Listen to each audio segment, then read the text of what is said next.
This is the Buzz Adams Morning Show podcast. Barstool Talk Daily. Except it's really early in the morning and no booze. For the most part. Hold my head up high. And it's been a while since I said I'm sorry. The Buzz Adams Morning Show, Monday through Friday, 5 to 10. KLAQ and KLAQ HD1, El Paso, a town square media station. Podcast ready. Activate now. El Paso's morning legends. Okay, the satellite link is online, so let's play God. This is the morning show on 95.5 KLAQ. Let me remind everyone that this show is intended for a mature audience. And now, here's your host, Buzz Adams. All right, thank you so much. Thank you. It is good to be back.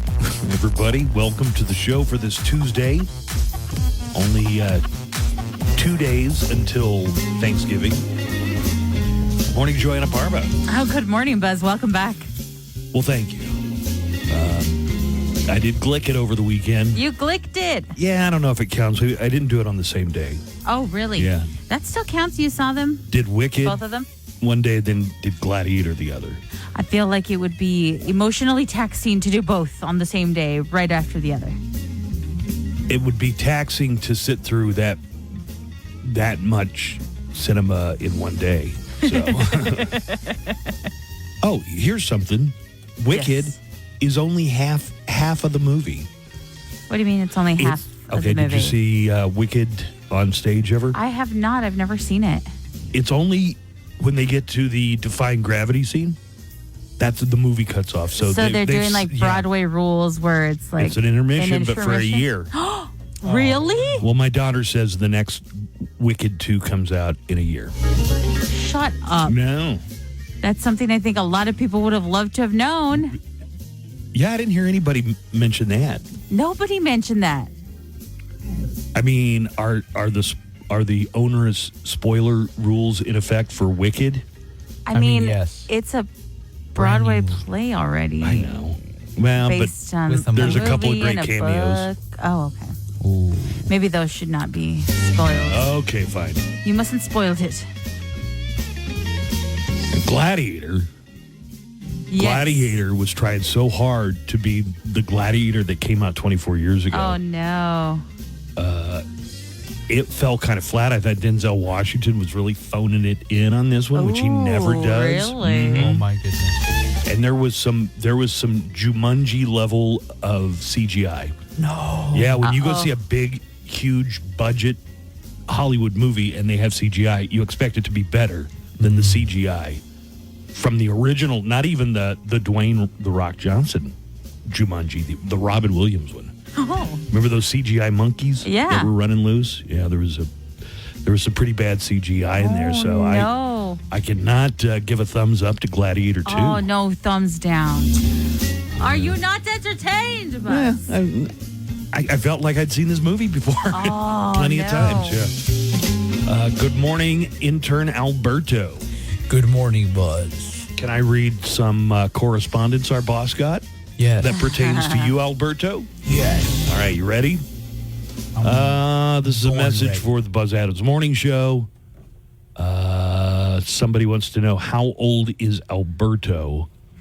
I like him for my niece. I like Steve's response. He was like, all right, everyone, let's see what... Ask for a photo? His response, ask for a photo. I mean, I don't like to be superficial, but that seems kind of fair, right? Kind of. Alberto shaved, and now he looks like he's 15. Today, you were just like, you couldn't pinpoint what was different about Alberto. Yeah, he didn't have that scruff on his face, and he looks like a high school student. He looks like a child. Yeah. So what do you want me to do? You want me to get in on this, Alberto? To get in on what? This matchmaking. Matchmaker, make me a match. It's on the app chat, so do you want me to respond back and be like, can we get a picture? Pics, please. I can't tell this lead lady with that, that. right? I don't think I should lead with that, yeah. Be like, oh, how old are you? Me? Yeah. I did the math the other day. I think I'm 26. I was born in 1998. I'm 26. You were born in 98? 1998? Damn. Holy crap. That was the year of my first divorce. Oh. 26. That was the year Ginger left the Spice Girls. 26? Yes. 26. I turn 27 next year. Oh, That's usually the Lord. order they go in, you know. It usually goes 26, 27, and continues right like that. 28. How about Alberto is 26. How old is your niece, and can we get a photo? Wow, Joanna's playing matchmaker. Yeah. She's a real yenta. Let me check while you're doing that. Let me check El Paso weather. This is your Thanksgiving forecast, your golfers forecast through the end of the week. Mostly sunny today. 77 is going to be the high temperature. We're not seeing any rain in the forecast, but winds are going to be between 5 and 10 miles an hour. All in all, a nice day. Well, nicer than most of the rest of the country, right? Tomorrow, also some cloud cover. We're not seeing any rain, though, for Wednesday. 77, the high temperature again. Thanksgiving Day, partly cloudy. Again, we avoid the rain, but it's going to cool off quite a bit. 64 for the high temperature on Thanksgiving. And it'll be plenty chilly out there in the morning when people go to watch the Sun Carnival Parade on Montana. Friday is going to stay in the low 60s. Saturday and Sunday, we're clear of rain. And actually, weekend really looks great. Since this is the golfers forecast, I'm going to give that A-plus weekend for golf. Golfers forecast brought to you by Painted Dunes Desert Golf Course. You can set up all your tee times and reservations online at painteddunes.com. That's painteddunes.com. Or you can call the Pro Shop, 915-821-2122. That's 821-2122, Painted Dunes Desert Golf Course. All right, Joanna's going to be doing, since Alberto's here, she's going to be doing the news, and she's going to be doing entertainment reports. So, Joanna, what's coming up in the Hollywood Cheese Bay? Wake up, babe. We've got a new popcorn bucket. Okay. Enough. How much are we loving this trend of a new popcorn bucket for every movie? I mean, it doesn't even hold that much popcorn, and what are you going to do with Actually, it? this new one looks pretty cool. It's for Nosferatu, which opens on December 25th. Coffin? It's a coffin. See, I've gotten good at this. I can predict This what is they're going to be. one popcorn bucket I kind of want.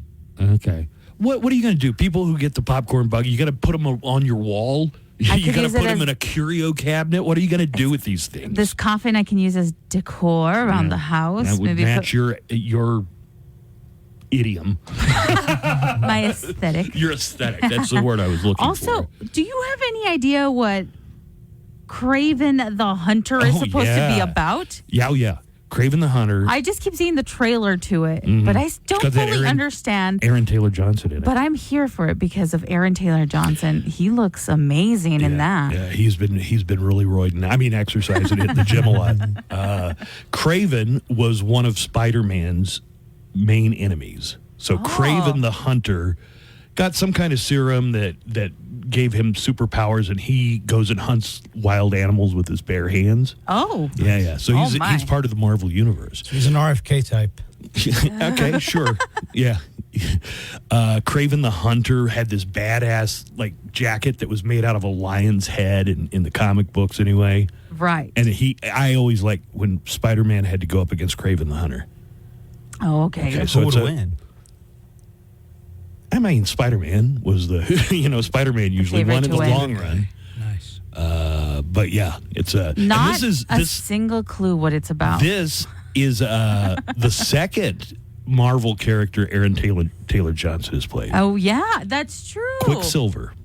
Yeah, he played Quicksilver. Remember, he died in Age of Ultron? Yeah. Yeah. Oh, interesting. So he's back as Craven the Hunter. And not a clue what it's about, but I am here for it. How about Thunderbolts? You seen the ads for Thunderbolts yet? Yes, I have. Who's in that? I mean, what? Harrison Ford. Nope. No? Nope, that's not Thunderbolts. No, what am I thinking of? General Thaddeus Thunderbolt Ross. God, what a nerd I am. I don't even... That's the Red Hulk one. I guess it's Captain America. Then what the hell is Thunderbolts? So, do you remember the Black Widow movie? Oh, yeah. Her sister, the Red Guardian, the other Captain America, who's played by Wyatt Russell, Kurt Russell's They're son. making a movie about that? They're making a movie with those characters, yeah. When does that come out? Boy, I've just started seeing an uptick in the trailers. I want to say spring or fall, probably. It says May Interesting. 2nd. May 2nd. Yes. Bingo. Nailed it. 2025. I'm all over it. You know how we... Wait, Harrison Ford's going to be in it. Nice. Wait, Harrison Ford is in Thunderbolts? That's what it says. Yeah. It I says told he's in you. the cast. No. But the one where he turns into the Red Hulk, that trailer is for Captain America, where Anthony Mackie plays Captain America. Boy, What the hell? I should just carry like female repellent with me if I'm going to talk like this all the time. Actually Right? not with General Thunderbolt Ross. General Thunderbolt Ross. Thank you for that nerd update. I appreciate it. You got it. Anything else I can help you with? That's all I needed to know, mainly about what the hell is Craven the Hunter. I hope it's good. And in the trailer, the guy who turns into the rhino. Do you remember that? Not Like really. a skit, and he turns into a rhino. That is a character that was also a villain for Spider-Man, and he was called the Rhino. Played by Paul Giamatti in that Amazing Spider-Man. Yeah. So in that Spider-Man, Amazing Spider-Man 2, Paul Giamatti showed up, but he was in a robot suit. Right. This is I like, remember that. This is like a guy turns into this rhino monster. I know way too much than I should about this. So I guess he's Republican in name only, right? Yeah. All right, we have a lot coming up on the show today. Got Today in Sound Clips. The stupidest presidential tradition that exists continues. Oh, you hate this one, I huh? hate it. What a waste of effort and hours, and everybody on the Secret Service It's detail has to feel cute. like, why did I can't believe I'm doing this with my career. It's cute. The pardoning of the White House turkeys. Their names were Blossom and Hunter. We'll get to Today in Sound Clips coming up here that's in great. just a few moments. The Daily Calendar. Today, November 26th. 2 days until Thanksgiving, which means it's Anti-Obesity Day and also National Cake Day. Sometimes I feel like we're working against ourselves. Good grief. That's Good Grief Day for the Charlie Brown Peanuts cartoonist Charles M. Schultz. Born today in 1922. It's also National Heath Day for people named Heath, but if the Heath you know is not worthy, then don't worry. It's also National Lewis Day. Lewis is the bomb. Thanks. And that's your daily calendar.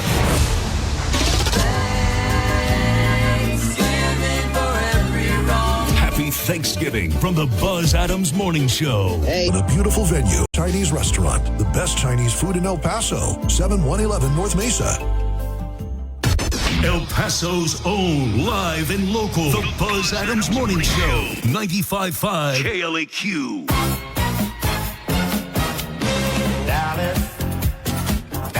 Well, I know that the game was on Sunday, but I didn't take any phone calls on Monday. What an exciting Cowboy win over the Commanders. We took a call yesterday Yeah. when Steve came in for sports. And Woo! It was like- Woo! Dallas Cowboys won! Dallas Cowboys won! Dallas Cowboys won! You Dallas did. Cowboys won! Woo! They beat those Washington Commanders and whoop-ah! Take another one. Whoop-ah! Here, take another one. Woo! All right, Buzz, come on, key up the music. Come on! Dallas Cowboys. Woo! Yeah! yes, an exciting win on the road. The Cowboys still have not won at home at AT&T Stadium this season. How about the Cowboys, Buzz?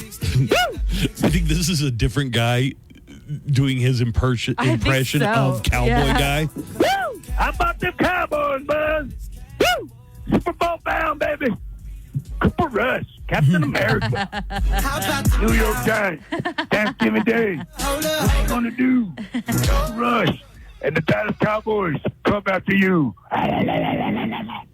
What Cowboys! was that? He's like, Love you guys. Have a great day. Bye. what was that? That's weird. That's some fancy tongue play is what that sounds like to me. Hey, y'all saw that ending to the Cowboys game? How they missed that extra point? The spirit of the Bears was there. Also, the Packers finally packed that San Francisco ass. Yes, sir. Yeah, Green Bay handily defeated the 49ers.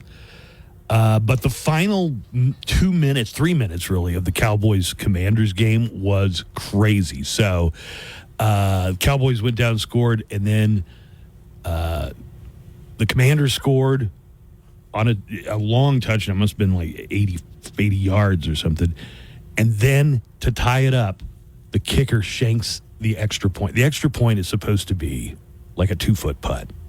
You're not supposed to miss those. And he did. He hooked it left. Washington was behind 20-9 when they scored a touchdown and got the 2-point conversion. So now it's 20-17. Commanders kicked off to the Cowboys. And then I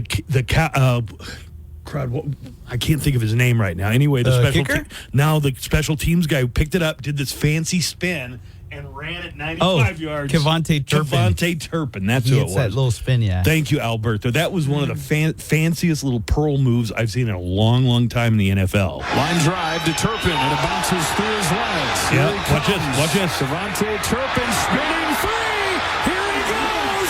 Fastest man in the NFL. Kevontae Turpin takes it all the way. Touchdown, Dallas.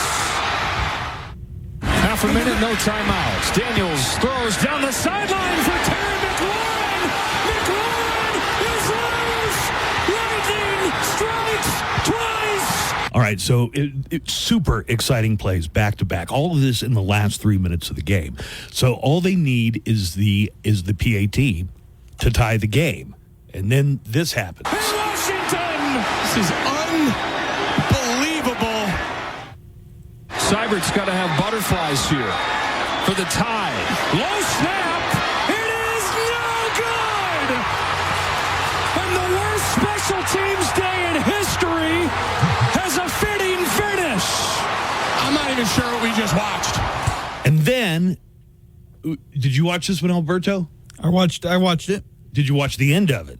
The end of it, yes. Oh, okay. So they tried an onside kick, and the Cowboys safety picked it up and ran for another touchdown. Final score, Dallas 34, Washington 26.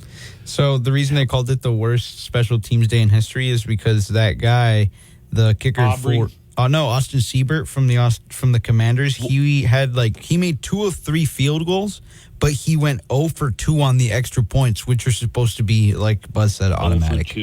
0 for 2. Well, the Cowboy kicker has been missing. I mean, he was sniping from like 60 yards away, but he didn't have a great Sunday. Did you hear his story about how he became a kicker? Or no? No. So he is a lifelong soccer guy, right? Retires from soccer. What's his name? Brandon Aubrey? Yes, Brandon Aubrey, lifelong soccer guy, sitting on a couch after retiring from soccer. His wife is watching him watch football on the couch, and then looks at this kicker and says, "You could do that. You can do that." Starts trying it, and sure enough, now he's in the NFL.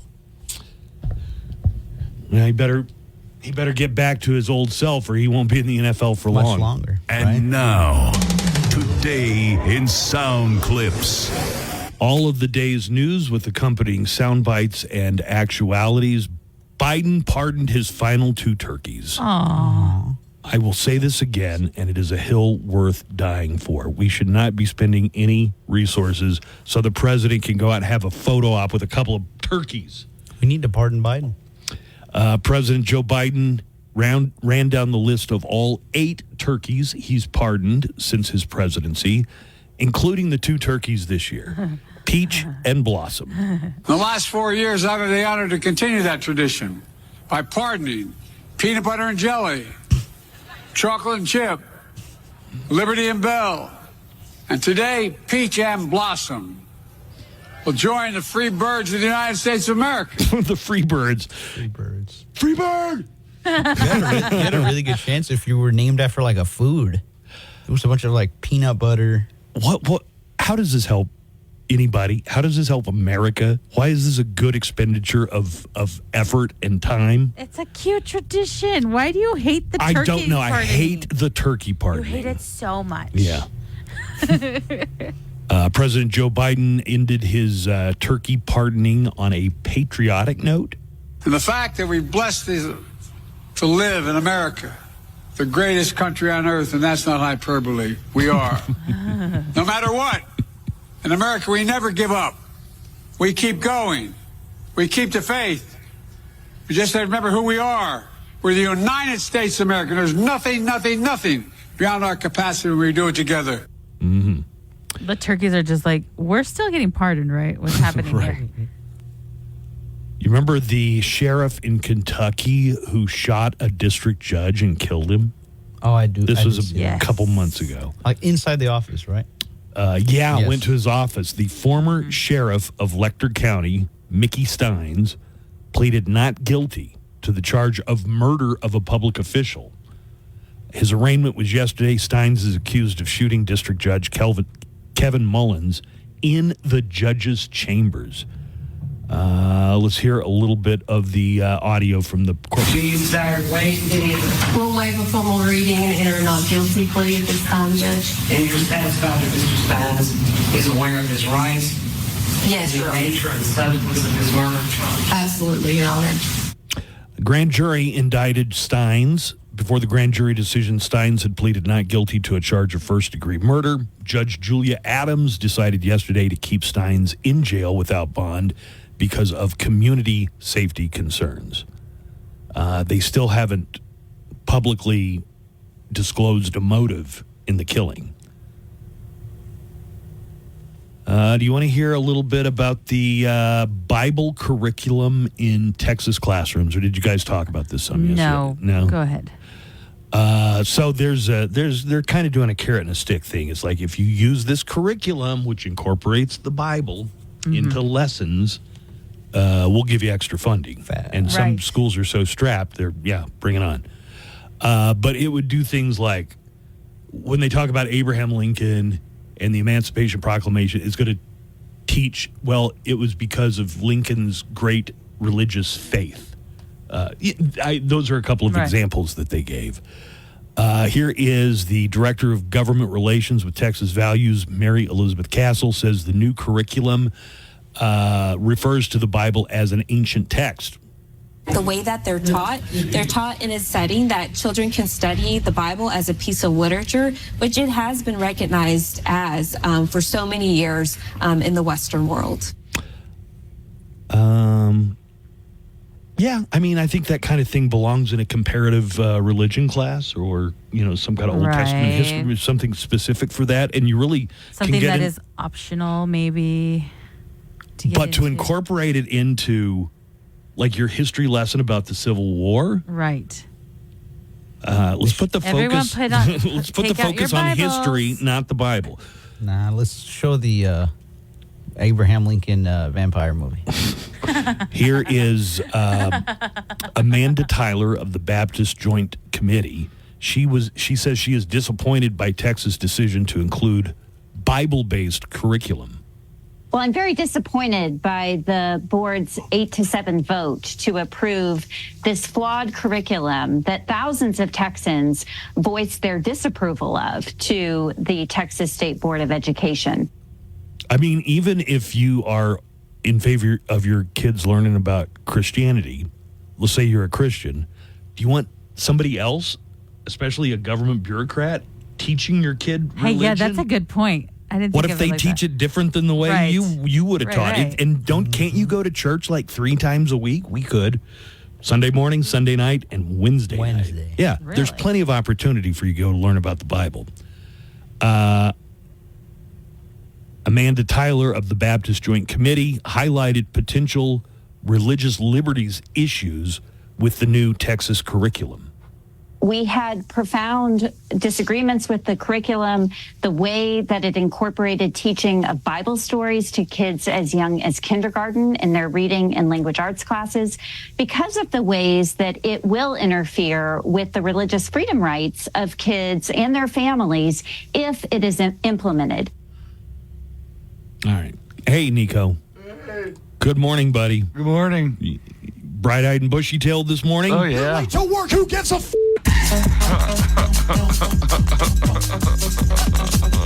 you, boss, I'm late.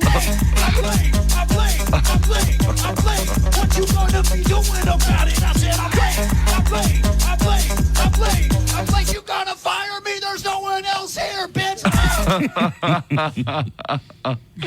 You were even headbanging to the song. Yeah, it's a good song. Yeah. How was your weekend, buddy? How was your weekend? It was fine. I called you Friday. Did Glicked. Did you? Mm-hmm. With my daughter. Did you like it? I liked. It's only half of the play. There's going to be a Wicked 2, and it's like an intermission. We're in an intermission for a year. They stretched it out. It was fine. It was fine. I saw Gladiator 2. I did not think that was great. You did not?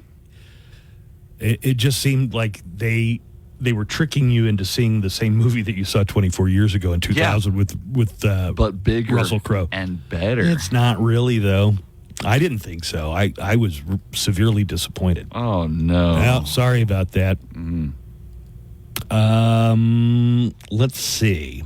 At the Dallas-Fort Worth International Airport, approximately 52 cars were stolen. Value of the cars, just under $5 million. My goodness. Police say the vehicles were stolen from the DFW airport by an organized crime group. Right, the Triads? Mafia? No, I don't think it's naming the organized crime group. Yakuza? Here is one of the victims of the theft who had his pickup stolen. When I had checked onto my toll tag account, and I saw that on Saturday night, it was on the tollway in Houston, on the Harris County tollway. The last thing I want to do when I come home is worry if my car is still in the garage or not. This is what were they in long term? No. Sounds like the Goodfellas gang. Remember when they had the Lufthansa heist? We're setting Alberto. Have you heard back from the lady who wants to set Alberto up with her niece? Nice. A Florida mom was arrested after she threatened Lyft drivers with a gun at a McDonald's. It is unclear, did she get there in the Lyft? Were the Lyft guys just in there on their own time? Were they picking up food and they cut in front of her? We don't know. Anyway, she produced a gun. Oh, God. Dropped the gun and ended up shooting her teenage daughter in the shoulder by accident. Right. The mom is Melissa Valbrum. Here's the judge explaining the charges to her. You were arrested for aggravated assault with deadly weapon battery and culpable negligence. During a gunshot into the juvenile has been shot. So it's $5,000 on each of those counts. No contact directly or indirectly with the victims. Do you understand? Oh, so she can't even see her daughter? I mean, her daughter was the victim, so... Aren't you allowed to shoot your kid, accidentally every once in a while? Only up until the age of 18. Okay. A Baltimore restaurant owner was attacked after telling a group of men to quit urinating on his restaurant. It was two men, so maybe not a group. The two men then proceeded to attack the restaurant owner, Masoud Atari. Here is Masoud talking about what happened. I see there's two gentlemen here. One of them trying to urinate on the corner. It's $500 ticket, bro. And once he punched me, I grabbed him from his hoodie. We rolled on and I fall in between the two cars. He was on top of me. I was holding him. And then his other partner attacked my coworkers. I'm glad I'm okay. How would you like that, Nico, if you were urinating outside and my neighbor just came over and started giving you a beat down? That'd be awesome. Kinky. I'd pay to see that. That would be kinky. Did he have time to pull his pants up, or is he? I think they were just taking a whiz. I don't think they had to have their trow dropped. I was talking about Nico. Oh, Nico? I don't know. I was like, in this scenario, is he... Stop thinking about my pants down, Roger. I'm sorry. Jesus.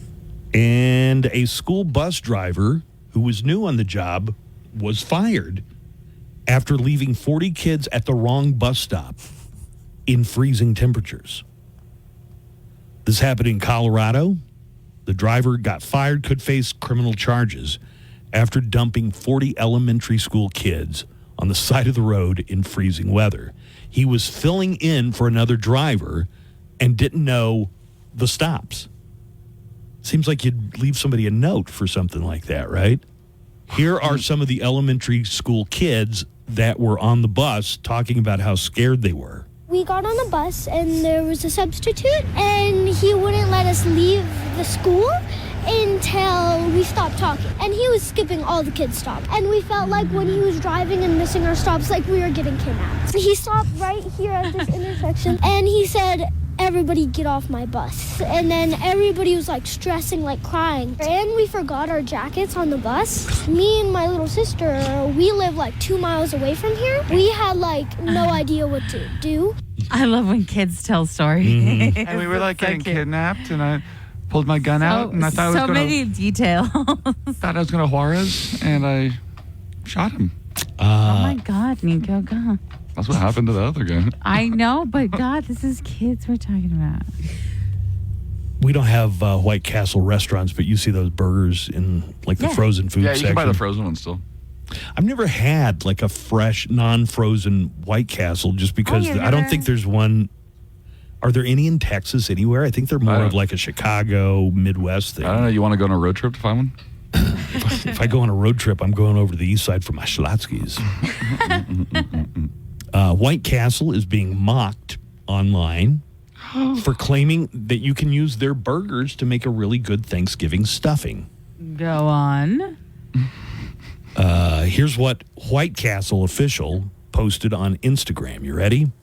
Did you know if you take original White Castle sliders with no pickle, cut or tear them into small pieces, add finely diced celery, black pepper, thyme, and sage, pour in chicken stock, and toss all of that together really well. Then spread it into a casserole dish and bake it at 350 degrees for 35 minutes or until done. You get the most unexpectedly delicious stuffing and the dish that will disappear first at your Thanksgiving gathering. Yeah, I'm going right for that burger, that White Castle burger stuffing. Yeah. That's what everybody will be saying. Why not just do the work to make regular stuffing? It's the exact same steps. I don't know why you would use a White Castle.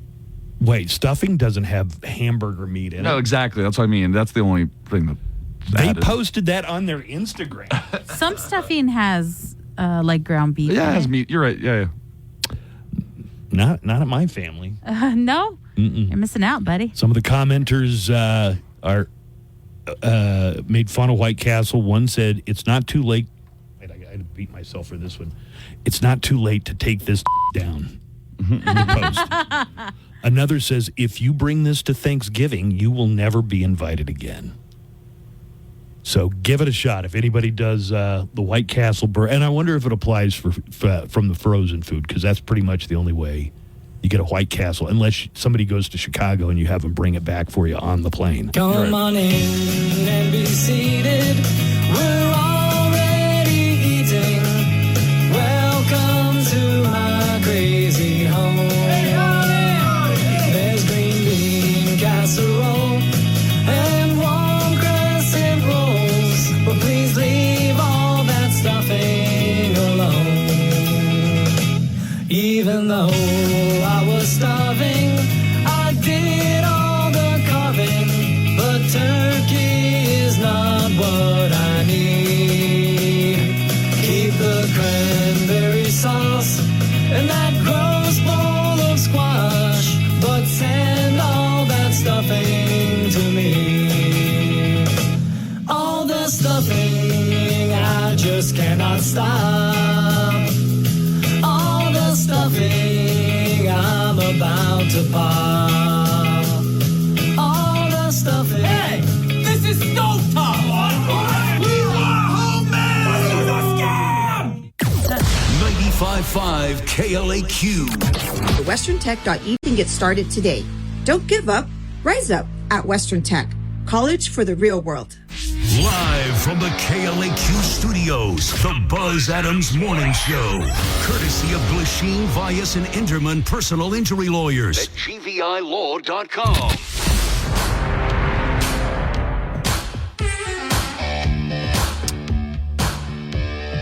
Alberto is running the controls, so that means Joanna's in the boys' room today. The boys' room. Smoking in the boys' room. Literally.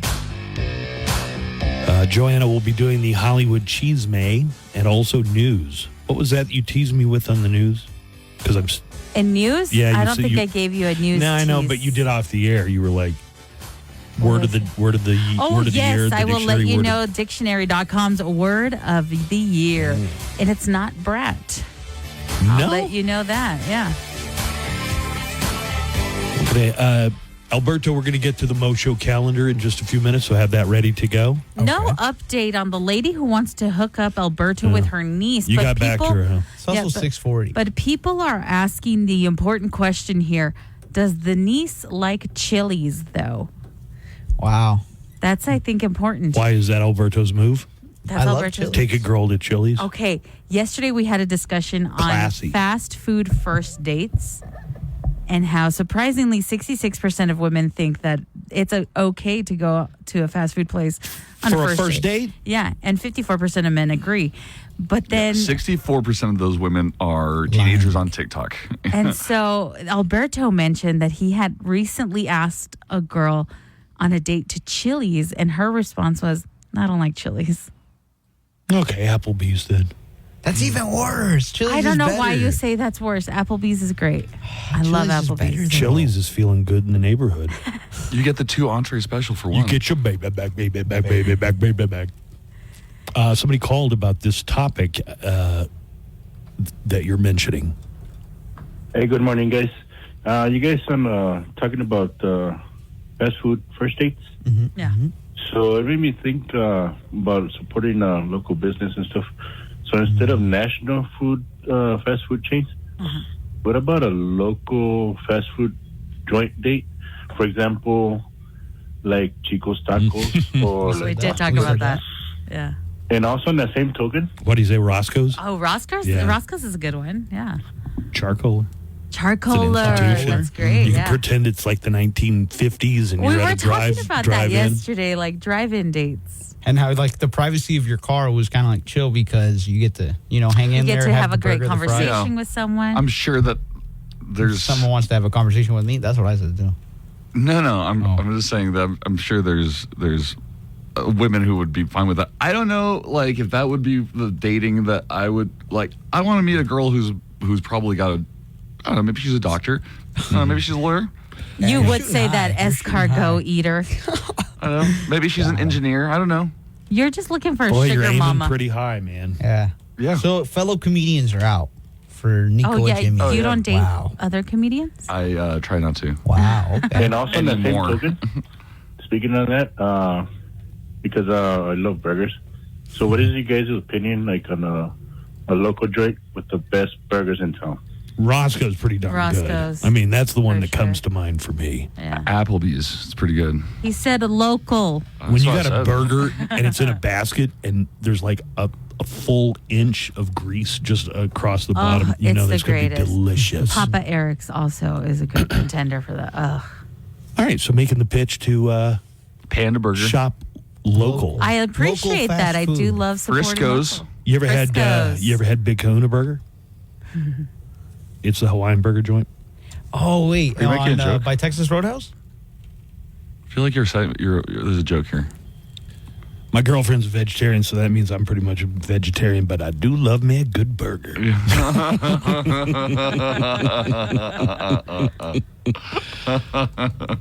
We're getting a few other calls coming in, and they seem to be a lot of them about Alberto. Ooh.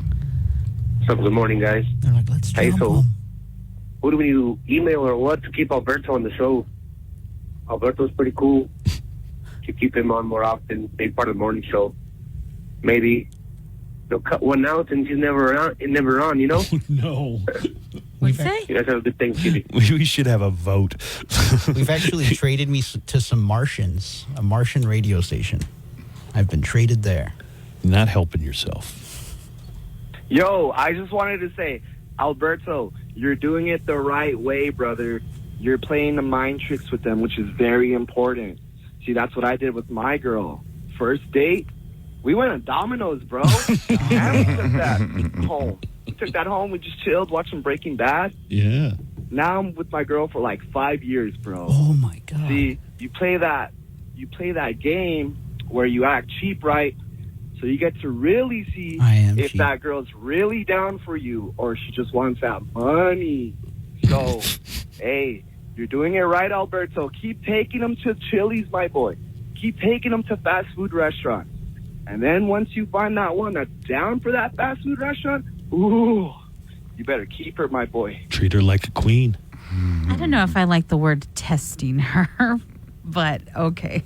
You're manipulating her. Perfect, bro. Yeah, keep doing cheap. it. You're being cheap until she's like, cool. I don't know. Let's I'm go. just cheap forever. You're going to be cheap Forever. Forever, right? Yes. I think you're kind of looking for a rich chick, too. For a rich woman? Yeah. I don't know. I don't like superficial things like that, so I'm just like, well, I don't really. All right. But what was I going to say? Darn it. You can do it. Come on. You can do it. You can do it. You Come on, can do buddy. Word association. There you go. We were talking about, what were we talking about? Darn. Yeah, he's a keeper, all right. Let's take a look at the Mo Show calendar and daily almanac of events. It is November 26th, only 2 days from Thanksgiving. And today is National Milk Day. You like milk? I developed, I don't know if this ever happens to anybody else, I developed like lactose intolerance here within the past 10 or 15 years. Anytime with that music, all right, Alberto? I was about to text you the calendar music, Alberto. Thank you. So, National Milk Day. I have a talking cow, Bessie, come take a bow. Milk is the topic of our show. Do you guys ever hear that commercial? I love that commercial. You crank it up? I do. It'll play. Show. Buzz wrote that. Duke wrote that himself. Yeah. Yeah, that's good. Birthdays today. Well, we got some birth anniversaries. First of all, Charles M. Schulz, the creator of Charlie Brown and the Peanuts Gang, was born on this date in 1922, and he passed away in 2000. Also, Tina Turner would have been turning 85 today. She passed away last year. Other birthdays include singer Rita Ora, who's 34. DJ Khaled. Is that how you say his name? DJ Khaled. Perfect. DJ Khaled. Another Khalid, dude. I saw Khalid, the El Paso singer, in the news. Did you see a blurb about him? I did. Do you know what it's about? He's out and proud. Yeah. I guess somebody outed him. Right. So he just embraced it. Yeah. So good for you, Khalid. I thought we already knew that. Well, we already knew that, but I guess I he had to didn't. make a statement. It was. Because I'm sure some dudes knew that. People were. I didn't have the first idea. It's none of my business. Right. Actor Peter Fasinelli is 51. He was like Carlisle? Yeah, he was Carlisle Cullen. Hell yeah. Wait a minute. How you got all these kids? They're all the same age, and you're only like 10 years older than them. He's I foster. Oh, I'm a foster dad. We're a family of vampires, you see. Impressionist extraordinaire Rich Little is 86 today.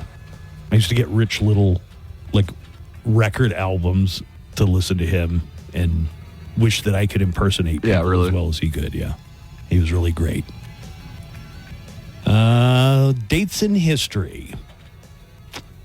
102 years ago in 1922, so on the same day that Charles M. Schulz was born, King Tut's tomb was entered by American archaeologist Howard Carter and Lord Carnarvon of England. I've seen the head bust. One time when I was living in Florida, they took the gold. Yeah, the gold thing. They took it. Wait. To Florida. The real one? That's what they said. It was like a $20 entrance, even though I was like 6. So isn't there like a lot of lore about King Tut's tomb that people died of all kinds of weird ways like, and very different ways? There is, yeah. King Tut. King Tut. And did Scoob and the gang come in with the mystery machine and solve what was really going on? It's the 9 or 49er. Like it's old man Harper. How about a call over to the Eastside Holiday Hotline? I apologize ahead of time if we get the same message, but maybe they've updated their Thanksgiving message. All right, there we go. Give me an outside line. Mm-hmm. Dial that number in for the Eastside Holiday Hotline and see what's going on. Órale, thank you for calling the Eastside Holiday Hotline. I'm Little Puppet. You know, Thanksgiving is usually the time of year when people start to put lights up on their house and shit, Holmes. Well, today, me and the rest of the vatos from the Eastside Holiday Hotline are gonna show you how we light up a house in this neighborhood, Holmes. Orale, first what you wanna do is get yourself a car, Holmes. Preferably a late model sedan that nobody can trace back to you. Then, once you've selected the car, wait till like 2:30 in the morning, then grab like 3 or 4 of your homeboys and go, Holmes. Make a right, Joker. Today, we'll be lighting up the house of this punk-ass vato I saw talking to my hyena at the mall the other day. That's very disrespectful, Holmes. Make a right, Holmes. Okay, here we are. Once you found the street, Holmes, have your homeboy turn off the lights. Turn off the lights, Joker. Go to a low speed and roll down your window slowly. Then, once you reach that vato's house, Holmes, jump out of the window and start blasting, Holmes. Orale, here you go. You talk to my girlfriend, Holmes. My name's Little Puppet. Don't you ever disrespect me like that again, Holmes. Drive, Joker, drive, drive. There you have it, Holmes. A perfectly lit up Eastside Holiday house, Holmes. That'll teach that never to talk to my girlfriend again, Holmes. Thank you for calling the Eastside Holiday Hotline. Be sure to call back for some more helpful tips. A rato. Gobble, gobble. Happy Thanksgiving. Making sure your Thanksgiving. To 424 have not been evaluated by the FDA. This product is not intended to diagnose, treat, cure, or prevent any disease. The Buzz Adams Morning Show, Monday through Friday, 5 to 10. KLAQ and KLAQ HD1, El Paso, a town square media station.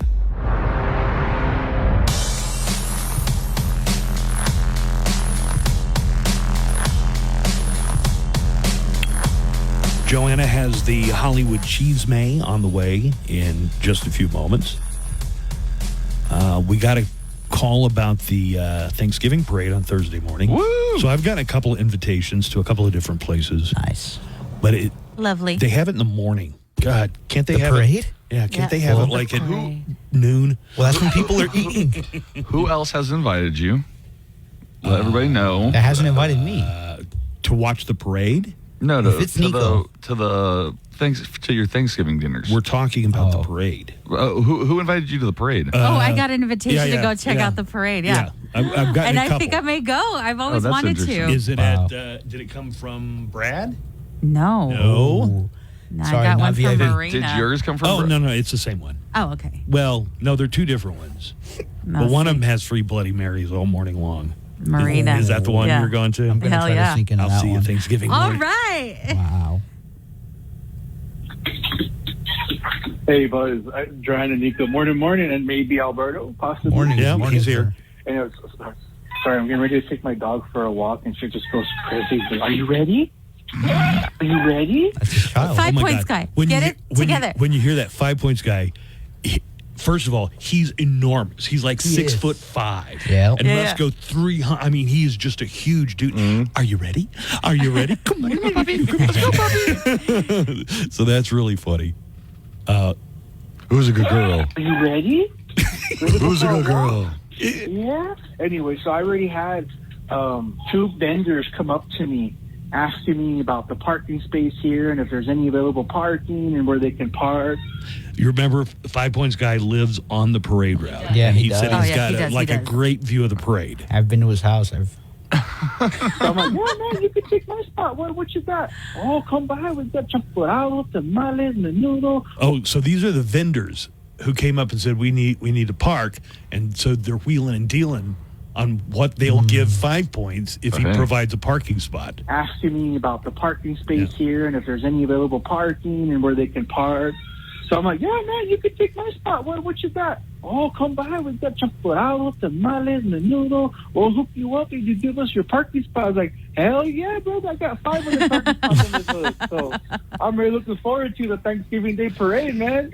All right. Thanks, 5 points. I'm glad he's making something. Wait, there's more. Hold on, I can't find where I put my phone. I can't hang up the call.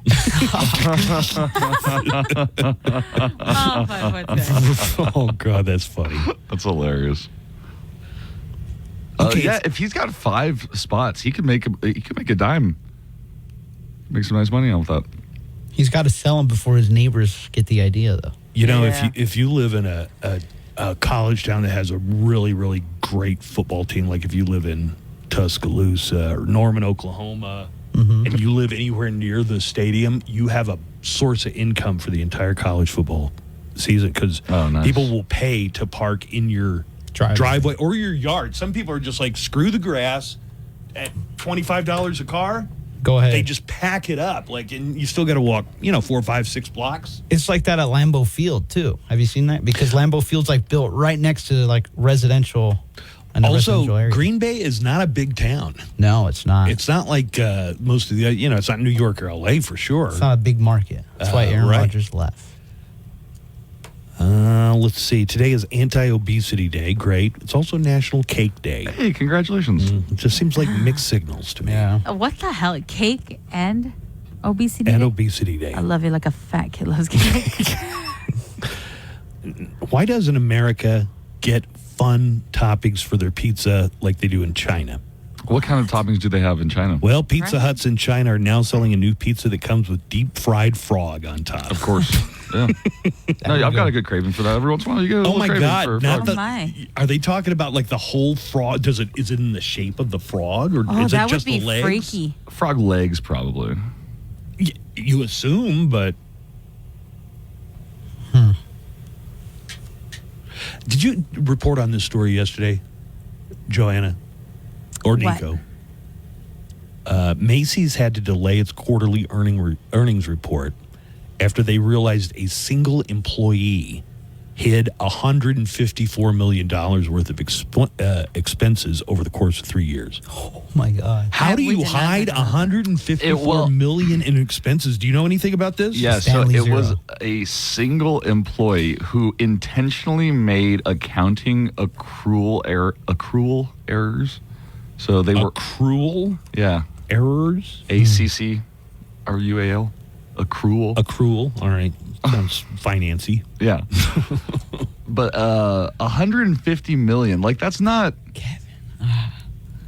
That's not anything. I don't know how would you think miss that? How you would think how you this is going to to be. Yeah, I'm going to get away with this. I said Stanley Kevin. It's no, remember Kevin's a bad accountant in The Office? What the hell are you talking about? Okay, so right now I said Stanley Zero, but I meant a Kevin Zero. Remember, there's an episode in The Office where Kevin's didn't watch that. I haven't watched The Office. Oh, You need to get familiar with what I've watched and what I I'm haven't sorry. I need to get that list up. Actually, I've watched it. I'm not even sure what you're talking about. You don't remember? Well, that's why they fire Kevin. Because they figure out, wait, Kevin's actually a horrible accountant, and he's costing us a lot of money. So they just Brian Baumgartner's character. Yes, and they fire him. And a deleted scene, they Dwight gives him a cake, and he's like, "All right, bro, you have a cake, but you're fired. I'm sorry." That's a great way to get fired. Yeah, let's move on. Hey, this is interesting. Adultery isn't illegal in New York anymore. Oh, look at There that. was a 117-year-old law in the book that made it a misdemeanor. You could technically get 90 days in jail, according to this law that goes back 117 years. Cheating? Yeah. I think Trump might be tempted to move back to New York. You know what I mean? Joanna, you ready for Hollywood Cheesemate? Oh, you just had a nice fact, a fun fact. Fun fact. Fun fact. Yeah, a few interesting nugs. You're not the only one who can do news nugs. Joanna's Hollywood Cheesemate. Joanna's Hollywood Cheesemate. Joanna, tell us more. Good morning, Joanna Barba. Good morning. Disney has released the first teaser for its live-action adaptation of Lilo and Stitch. Hey. The new version. Yeah, who asked for this, right? Who asked for this? Who asked for who asked for the live-action How to Train Your Dragon? Nobody asked for this Nobody's one, asking for this. especially when a couple of years ago they released an image of what Stitch would look like, and it was super scary. The new version of the 2002 movie is overseen by director Dean Fleischer Camp, who also directed the cult favorite movie Marcel the Shell with Shoes On. That weird thing comes on TV one time. Yeah. And I'm watching it. Where you're like, what the hell? I thought somebody had spiked something I ate with LSD. You're all, is that Shell talking? Who are you talking about? Marcel the Shell with shoes on. Have you seen that movie? No. I can tell you something. Don't watch that under the influence. Lilo and Stitch live action A version cast includes Maya Kealoha as Lilo and Sydney Elizabeth Agudong as Nani, and also includes Zach Galifianakis, Billy Magnuson, Courtney B. Vance, and Hannah Waddingham. Stitch's original voice actor Chris Sanders will also return, as well as original voice actors Tia Carrera, Amy Hill, and Jason Scott Lee. The teaser itself shows the Stitch is the same as he was in the original animated film. Here is a teaser of it. I sent you audio. Oh, yeah. To your email. If you could play that, I'd appreciate it. Thank you so much. Sorry, I pulled in Alberto there for a minute. Yes, sorry about that.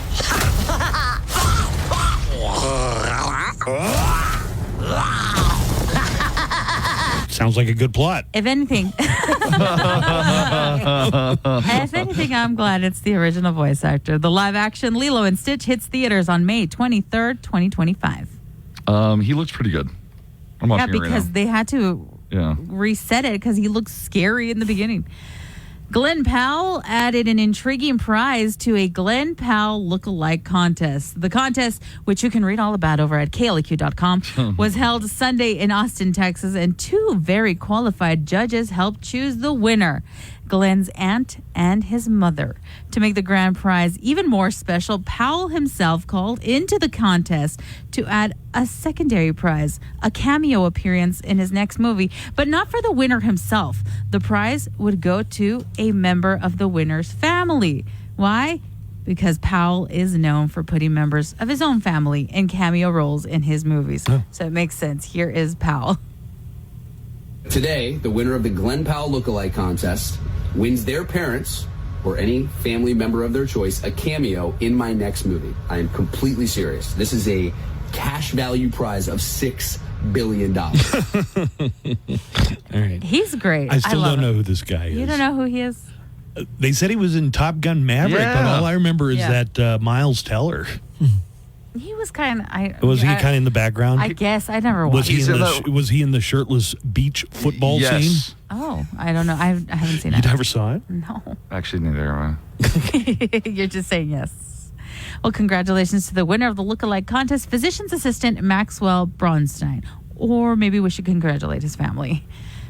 Rudolph the Red-Nosed Reindeer has a new television home. The Claymation Holiday Special is set to return to NBC, the network where it debuted in 1964, leaving CBS after 5 decades. Rudolph the Red-Nosed Reindeer will air on NBC on Friday, December 6th, the same date and network where it first debuted on December 6th of 1964. Other beloved animated specials airing on NBC this year include How the Grinch Stole Christmas and Frosty the Snowman. Those will air on NBC on Thursday, December 5th. Alberto doesn't know this, but I can impersonate like every character from Rudolph the Red-Nosed Reindeer. Really? Yeah, go for it.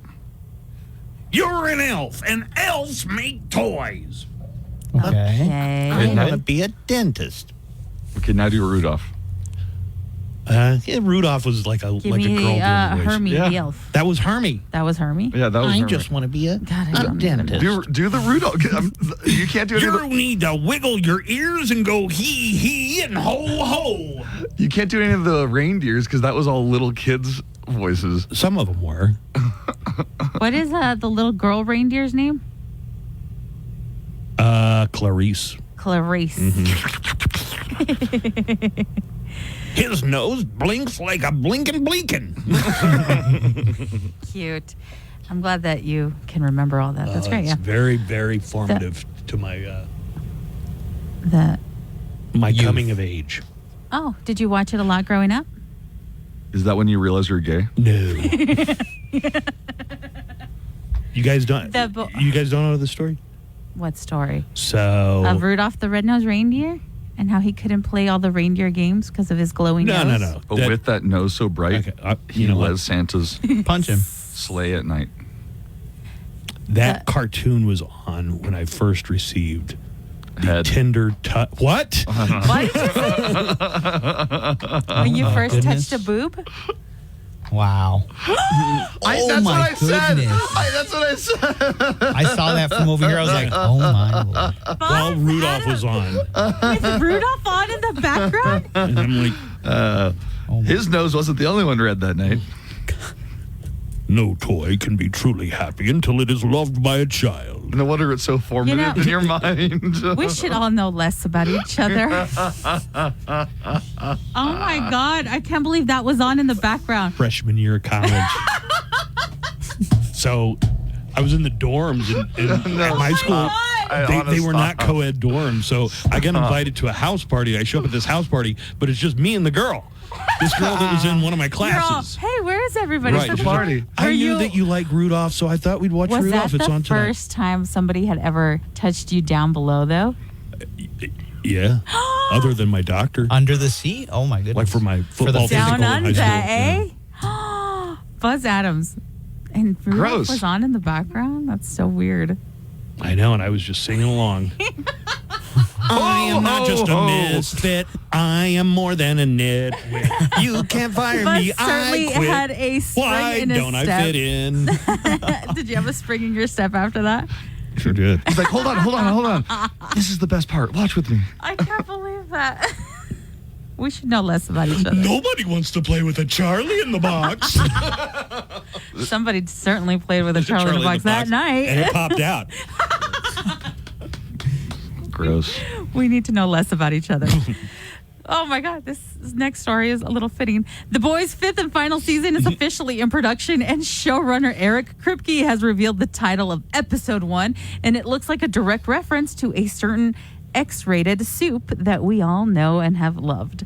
The title of The Boys season 5 episode 1 is 15 Inches of Sheer Dynamite, and if you're familiar with the comics, this is a reference to none other than Love Sausage. 15 inches is more like 15 feet. Right. Like it reaches out like the Kraken's tentacles and grabs people. That's his superpower, Yeah, that's right? his superpower. The line is used in The Boys issue number 14 to describe the size of Love Sausage's Love Sausage. No. Here's a little backstory on the soup. The soup was born in Russia as Vasily Vorshkin, a police officer by day and a soup by night. The Boys number 14 is titled The Glorious 5-Year Plan, which is the team of superheroes Love Sausage used to lead before taking on the rather yucky moniker that we all know him for. In the Prime Video series, Love Sausage comes to the United States and is immediately admitted to the Sage Grove Center, where he becomes a test subject for Vought International and is given a brand new stabilized version of Compound V that gives them unconventional superpowers and abilities. I gotta tell you, I'm ready for this series to be over. Like, I feel like I've invested so much in it. I gotta watch the final season, but it's so downhill after that snorgasm. Snorgasm, right? You guys have to watch the other shows that are connected with it. That's what my nephew said. They were like, Gen you gotta V. watch Gen Can't V. do it. I guess we have to if we want. I mean, you're willing to watch 10 Walking Dead spinoffs. That's true. No, I've sworn off. I'm not watching any of them anymore. The Boys season 5 does not yet have a release date, but is expected to premiere sometime in 2026. Wake up, babe! There's a new popcorn bucket. In many ways, 2024 has been the year of the novelty popcorn bucket. / Fleshlight. Oh, well, now we have a new one in Nosferatu. It is kind of the fine art of our age. This is definitely a moment in time. The upcoming horror feature revealed its specialty snack container, and it's a pretty appropriate tribute to the film. The official Nosferatu popcorn bucket is actually modeled after the vampire's coffin. The coffin is gray and gothic and perfectly sets the tone for watching the creepy remake. What's it made out of? Is it cardboard or plastic? I have no idea. Yeah. Plastic, maybe? What are popcorn buckets made Yeah, of? marble. It wouldn't be Marble cardboard. stone. Wait, am I crazy? Or did they used to make movie, like, cups at the movie theaters? Like collectible cups? Still do. They still do at some, yeah. How long has it been since you went to a movie? Oh, it's been a while. Yeah, maybe go there instead of Chili's. Get out of the Chili's. Nosferatu hits theaters December 25th. Oh, yeah. No, film's that cast- totally fits your... I know, I want aesthetic. one, and then I can just use it as decor in my house all year long. The film's cast includes Bill Skarsgård. Oh, that's a cool one. That's a cool one. And Is it that was, real? Oh, my God, and it's pizza. Oh, it is Peter from What We Do in the Shadows. Yeah. And it was pizza. The film's cast No, that's includes- Nosferatu. That's what Nosferatu No, yeah. looks I know, like. but I'm doing the thing. I see. God. Moving on. Finally. Wait, no. I was going to ask, what do you think people are going to do with these after a while. You're going to put them in your. What do you think they're going to do with the Dune one? But then, exactly. And then people are going to come over, and then you're going to have your display of. Smells like rotten butter in here. Yeah, collect. I mean, you wash them out, Buzz. You're going to have a display of collectible buckets, and you're going to be like, I would look like at these. find a way to use them all year long. Like I'd use that Dune bucket to put in salsa. Or something, and then I think people buy them as collectibles, and you get less popcorn, but way more expensive. And then if you're going to collect something like that, you got to put them in a curio cabinet, or and then line the walls, and then or explain the fact that you're a popcorn bucket collector. I'm a popcorn bucket aficionado. It is what I am handing down to my children and grandchildren. We really took get a bath. The Dune bucket. We took a bath on the Beanie Babies, but popcorn buckets are where the real money is. Finally, the blockbuster opening of Wicked sparked a debate on whether or not moviegoers should be able to sing out loud during a musical film. Some theaters outright asked its patrons to refrain from singing during Wicked, for instance.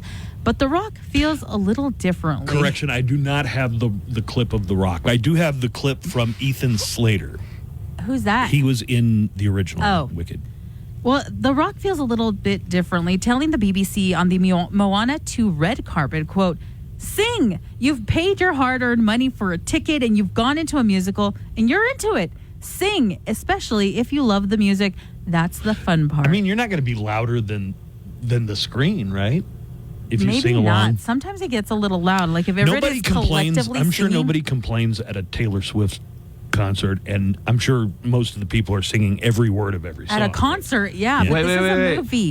Didn't Lauren Boebert originally, her and her date, get in trouble for singing at the Beetlejuice? No. They got in trouble for They something weren't else. Well, that was also part of it. That was part of it. It was singing, and they were warned, and then the other thing happened. Things got a little handsy. They're like, all right, if we can't sing.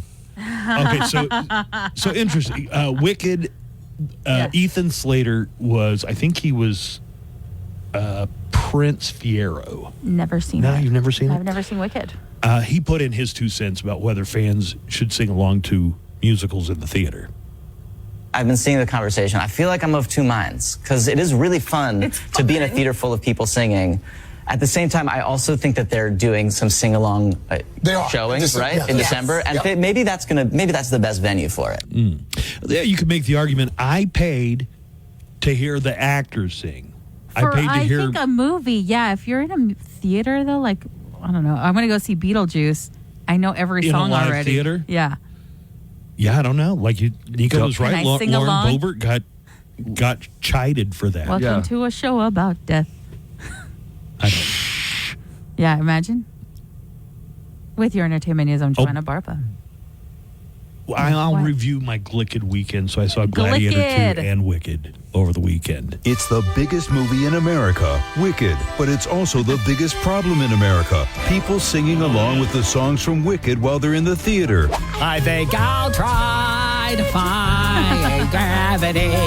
Shut up. Well, not anymore with the Wicked muzzle. You simply put the Wicked muzzle on whoever you suspect will try to sing along with the songs for Wicked, and you can finally enjoy the movie in peace. The Wicked muzzle is great. Last time we went and saw Wicked, my dumb husband sang along to every song, but not this time. My favorite song is coming up and I really want to sing along.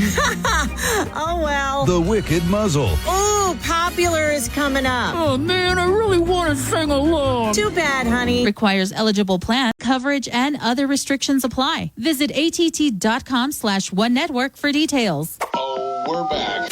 Buzz is back. Hey, right on, Buzz. Buzz in the Morning Show, 95.5 The Q.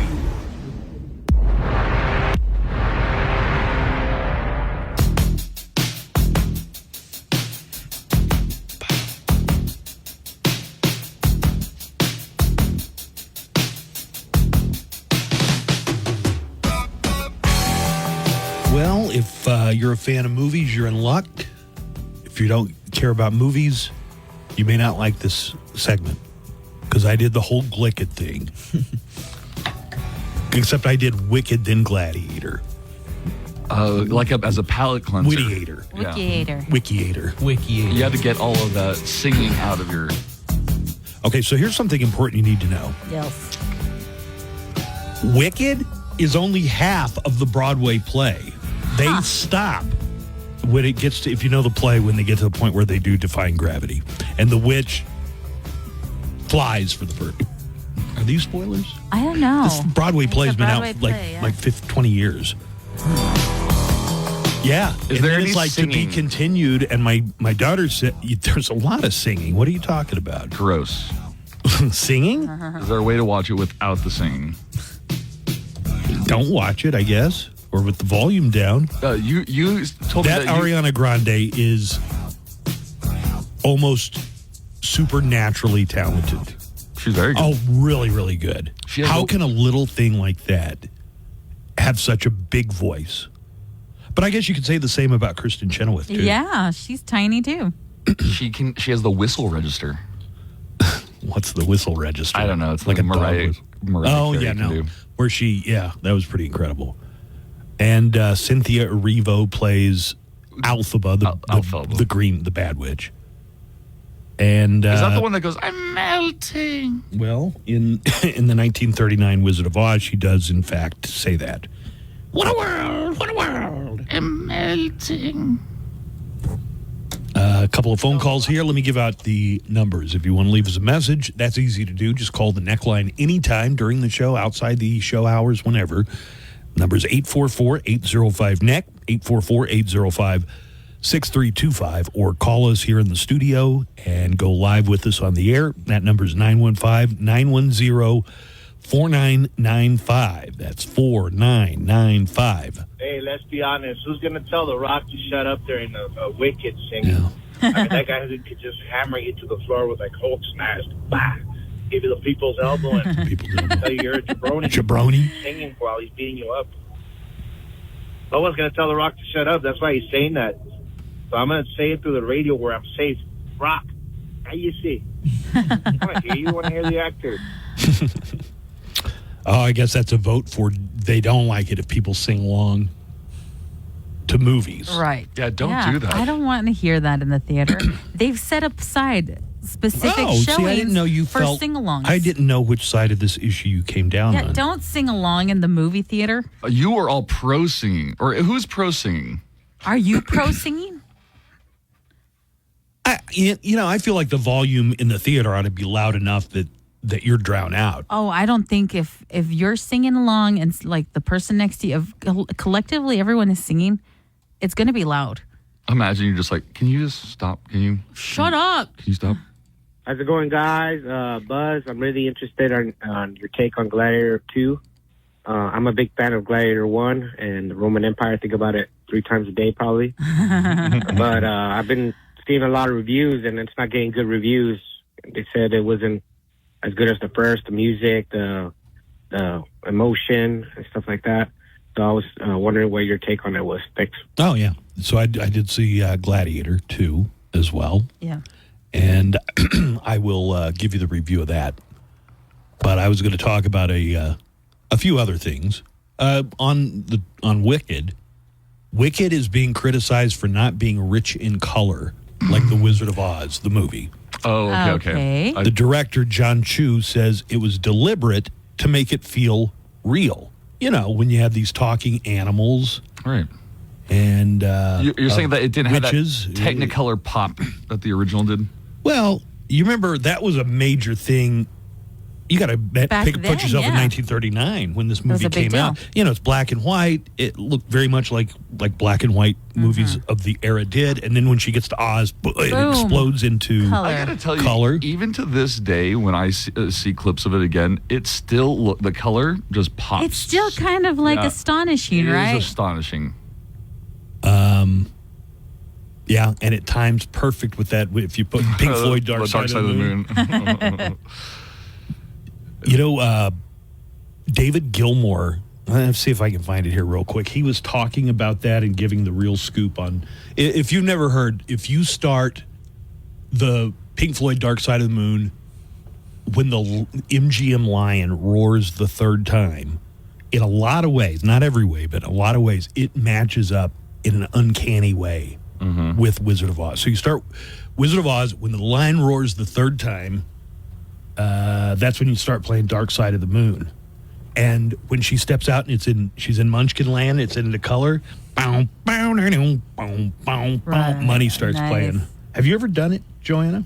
I've done it with the laser show when they do it at the Pink Floyd laser show. But they play the movie? They play part of the movie, yeah. Oh. Do you want to hear what David Gilmour just a week ago had to say? Oh, yeah. I mean, who was watching Wizard of Oz and also playing Dark Side of the Moon at the exact same time? Right. And who would discovered that? And if they did it intentionally, well, do you think they did it intentionally? Dude, we figured out how to roast beans and turn it into coffee. I don't know what we could accomplish if we were high.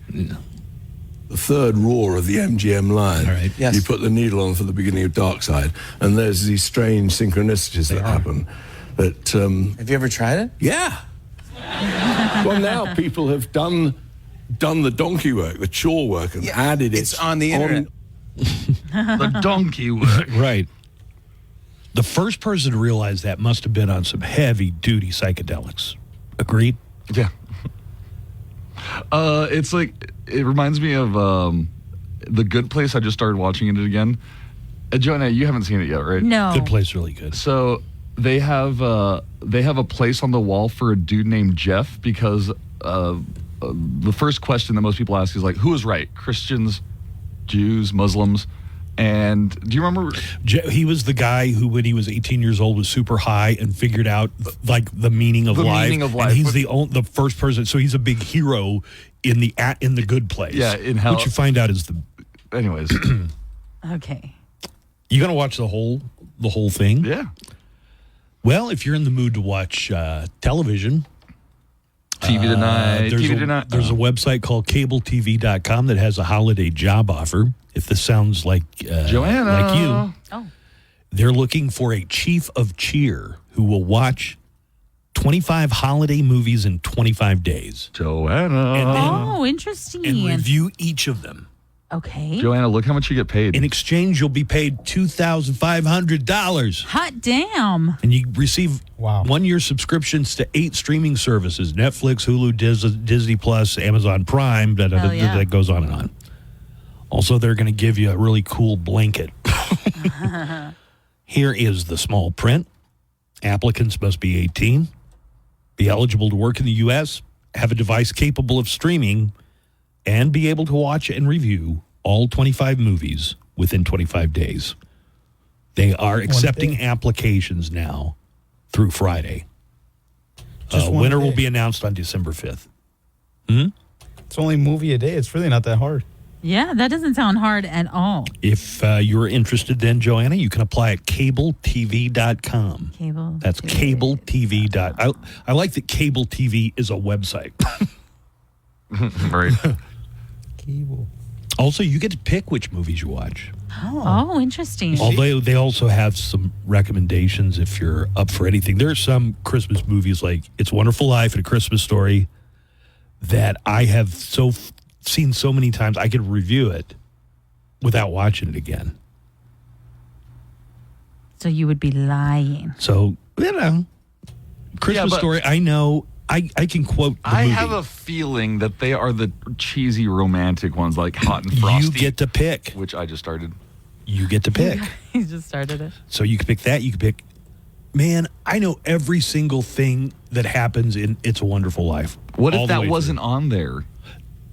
Again, Nico, you get to choose. pick which movies you watch and review. I could watch Terrifier 3. That's a Christmas movie. To her. That really invokes the Christmas spirit. Silent Night, Deadly Night. I could watch that. Krampus. It says you'll also be given a sick blanket. Click on it. I want to see the blanket. The From sick blanket. Minky Couture. Hugs blankets. That is a sick blanket. That is a fancy ass blanket. Would you say it is a sick blanket? It's sick. Yeah. Gladiator. No spoilers. I know. It was I felt like I had seen this movie like 20 times before, because that's probably how many times I've seen the first Gladiator. It was really step for step, beat for beat. They even had characters that were analogs to the characters in the first movie. So remember Joaquin Phoenix, Commodus? Yeah, I'm not looking for a new story. I'm looking for the exact same thing. You just want the exact same thing from Gladiator. Yeah. And you're willing to pay yes. Just give me hard-earned Gladiator. money. Yes. So with new actors, Denzel Washington. I mean, I bet he gives. I felt like Denzel Washington was phoning it in. Oh no! Do you think it's because they didn't leave in that kiss of death? No, I don't think that had to do get my anything with kiss. it. But at one point, so you remember the actor Oliver Reed played the gladiator slave master. You know, the one. Oh yeah, I didn't know that was Oliver Reed. Yeah, that's Oliver Reed in the 2000 movie. Well, Denzel Washington is that character, and it just seemed it's the flattest performance from Denzel Washington I think I've ever seen. I mean, he is a one-of-a-kind actor, but this really seemed... There was one thing where it's like the slave, the gladiator gets all dirty, so he tells one of his henchmen, hose him down and bring him inside. Hose? What's a hose? We're talking about in the Roman times. They didn't have hoses. He uses the word hose. He says hose him down and then bring it. And I'm like, what? Hose? Yeah. Denzel Washington's performance, not one of his best. My. Hey, how was everything was predictable. You know what he's got to do. So instead of one Commodus, they got two Commoduses. Yeah. How or was, Commodi. Pedro Pascal. Pedro Pascal turned in a solid performance, but again, it just seemed like a reenactment of the first movie. Yeah. Now, they did have some other scenes. Oh, they had some dodgy CGI. You'll see that in the first 30 minutes. Some really, really bad What about the scenes. naval battle? The naval battle was okay. I mean, it was something that they actually did back in the Coliseum. They back in filled the the day. Coliseum with water. Yeah, and had ships. Now, I don't know if they let sharks go by. I was but going to in say, that I scene- read something about sharks. In that scene, all I could Sharks? think about was sharks with freaking frickin' laser beams on their head. I read the article and I'm all like, sharks with freaking laser beams. Right. So they're having a naval battle, and then if somebody falls in the water, you just see like bloody water boiling up What the everywhere. hell? Yeah. It's a very mockable movie. It sounds amazing. Let's go watch it and hopefully get like an empty theater and mock it. As a super fan, I bet you would be happy with it then. If that's what you want, the exact same thing. Well, I was a pretty big fan of the first Gladiator. I thought it was really good. Yeah, it was really good. But this just seems like a cash grab that they did not put a lot of effort into. I don't know what other people are saying, but that's my take on it. You know what? Gladiator is my Rudolph the reindeer. Oh, look at that. Once again, Were you gladiator? What? No, other way. What does that even mean? Are you? That's the porn parody name. Gladiator. That's from the Wicked Company. Wicked is #1 at the box office. And if you love musicals, don't miss the brand new musical, Joker, Folie à Deux.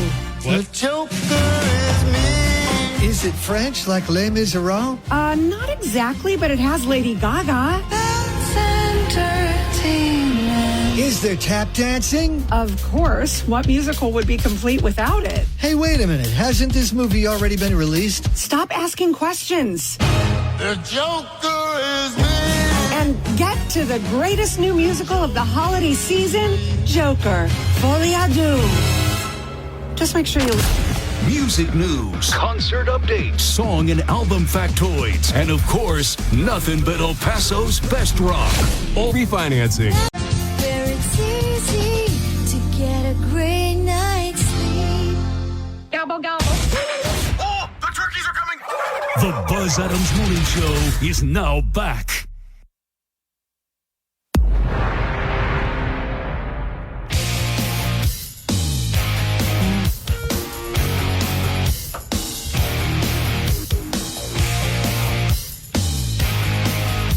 All right, Steve Kaplowitz is coming in about an hour. There is nothing that'll make you feel old like that, Joanna. Well, don't do it. I bet. Well, like not like your nephews or your kids being like, "Oh, have you heard of this band?" and you not knowing. Buzz, when you don't even know who the new porn stars are anymore. Why are you going to a website that has the new porn stars. Because It's our website that gives us our prep. it's our prep service. It's somehow Yeah, every but you don't morning, have to click on that. Every morning it gives us like the porn stars' birthdays. So I guess you could add that into the calendar. Yeah, you could. So whose porn star birthday But is it today? Is it their ages are like they're like 19, 20, and it seems And they're a little so creepy to young? you? Yes. How old are they? Yeah, they're like Give me they're one. Reese Robbins, Spell Reese. 2 E's, Ellen Flame, and Talia Mint. They're all having birthdays today. 23. That means they were born in 2001. Anyways, just That's called a veteran in the porn business, by the way. 23. Oh Holy my, moly. she looks super young. That's like how I felt when I saw the go-go dancers. And they look too young. I was like, are they getting younger or what? I got a few calls here. It's your nephew. You're like, what? What? Peanut? Let's see. Somebody called about the Texas curriculum that's going to have them teaching stories out of the Bible. Is that a thing? In Texas classrooms? Happening. Well, the classrooms have to opt in, but they get extra money if they do. So a lot of them probably will, and a lot of the school districts probably won't have a problem with But it. I wonder if they could lose federal money. We'll see. I don't know. And they gave some examples of how they would do it. Like when they're talking about the Civil War, they're going to talk about how Abraham Lincoln was a Christian. And that led to his views on the Emancipation Because Proclamation. I'm pretty sure a lot of Department of Education grants are dependent upon you complying with things. Keeping religion in. Right. They do have schools for this sort of thing. It's called Sunday school. Or private school. Yeah, or private school or homeschooling. I can definitely see how Texas is leaning toward Handmaid's Tale in some of this stuff. But somebody had a call about the Texas Bible curriculum. Are they going to give the whole story when they teach about the Bible? Great like question. The holy wars, the burning of people that were witches, the simulating of people in other religions and taking their culture, like the pagans and stuff, to get Christmas and the Easter Bunny, so everybody can conform. Are they going to do all that stuff, or are they just going to do the part where they want everyone to conform to their story? That's a good question. But every time I hear something like this, it's like, why don't they ever tell the story out of the Bible? Because there are some absolutely insane ones. BANANAS bananas stories from the Bible. What's the one? What's the one where the son saw his father naked, and so he? Was it Noah? It was Noah was the one. Okay, so after the ark. You remember Noah, right? Yeah, there was a flood or something. The daughters didn't have anyone to get them pregnant, so they got their dad drunk and had sex with him. That's in the Bible. Oh, yeah, I know that story. There are things in the Bible that would absolutely... I'm more of a New Testament person, all right? We don't really listen to that. Okay. That's fine. All right, here's another call.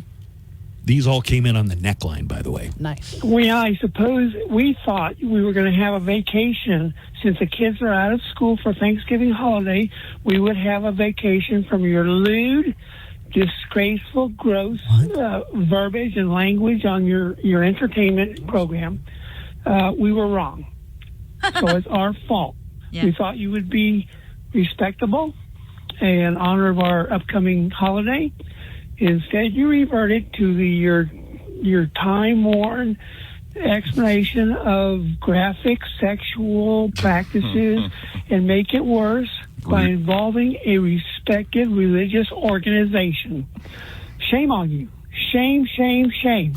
What, was this something you guys did yesterday or something? Because I feel like I have not been... No, he's talking about especially profane. I don't know what he's talking about. Your disgusting story about Rudolph the Red-Nosed Reindeer. Rudolph the Red-Nosed Reindeer had a very shiny Oh my God! We need to know less about each other. B-Man. I was listening to that thing about how people like sing-alongs and musicals or whatever. Well, it kind of sucks because it doesn't matter how much the audio is loud in the theater, you can still hear people. Like, I went to go watch Avatar, and that's not a sing-along. And two guys that play for the other team sat next to me, and one of them kept humming. And I told him, "Hey, you gonna keep this up the whole?" Wait, at Avatar? Humming? Humming along to what? How loud? Show, the whole movie. And he looked at me and said, "Oh, you're one of those." And then he said to the other guy, he goes, "This effing straight guy giving me a hard time." So I got up and left. To be All right, fair. later. What were you singing? What were they singing along to in Avatar? And are we talking They Avatar, Way of Wonder, or Last Airbender? Yeah, I was going to say if That's it was a good one. If it's Last Airbender, I think maybe I know the humming he would do. They were humming. You're thinking of sex stuff. Yeah. Stop it. Ever since Buzz's Rudolph story. Hey, Dean from Abilene just called in. Oh, let us know. He let us know about his thoughts on religion. Alrighty. Okay. Abilene, Dean, I think they should just teach about the New Testament. Jesus, he did die. Get all that Jew stuff out of there. We